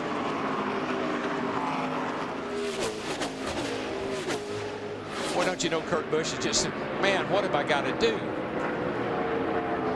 And Jimmie Johnson saying, here's what you got to do. You got to get out front at the end of the race, and you can win. Whoa. Steve Grissom in trouble with a right front tire. Now, we've got to see if any debris comes off of that car from the tire to cause us to have a caution. No caution yet. 4 laps to go. That's a piece of brake rotor laying right there on the racetrack. It's kind of hard to tell where it is. Looks like it could be down out of the groove. Boy, Kurt Busch made a great run up on the back of Ricky Rudd that time. Definitely what Jimmie Johnson wants is Kurt Busch and Ricky Rudd start racing side by side.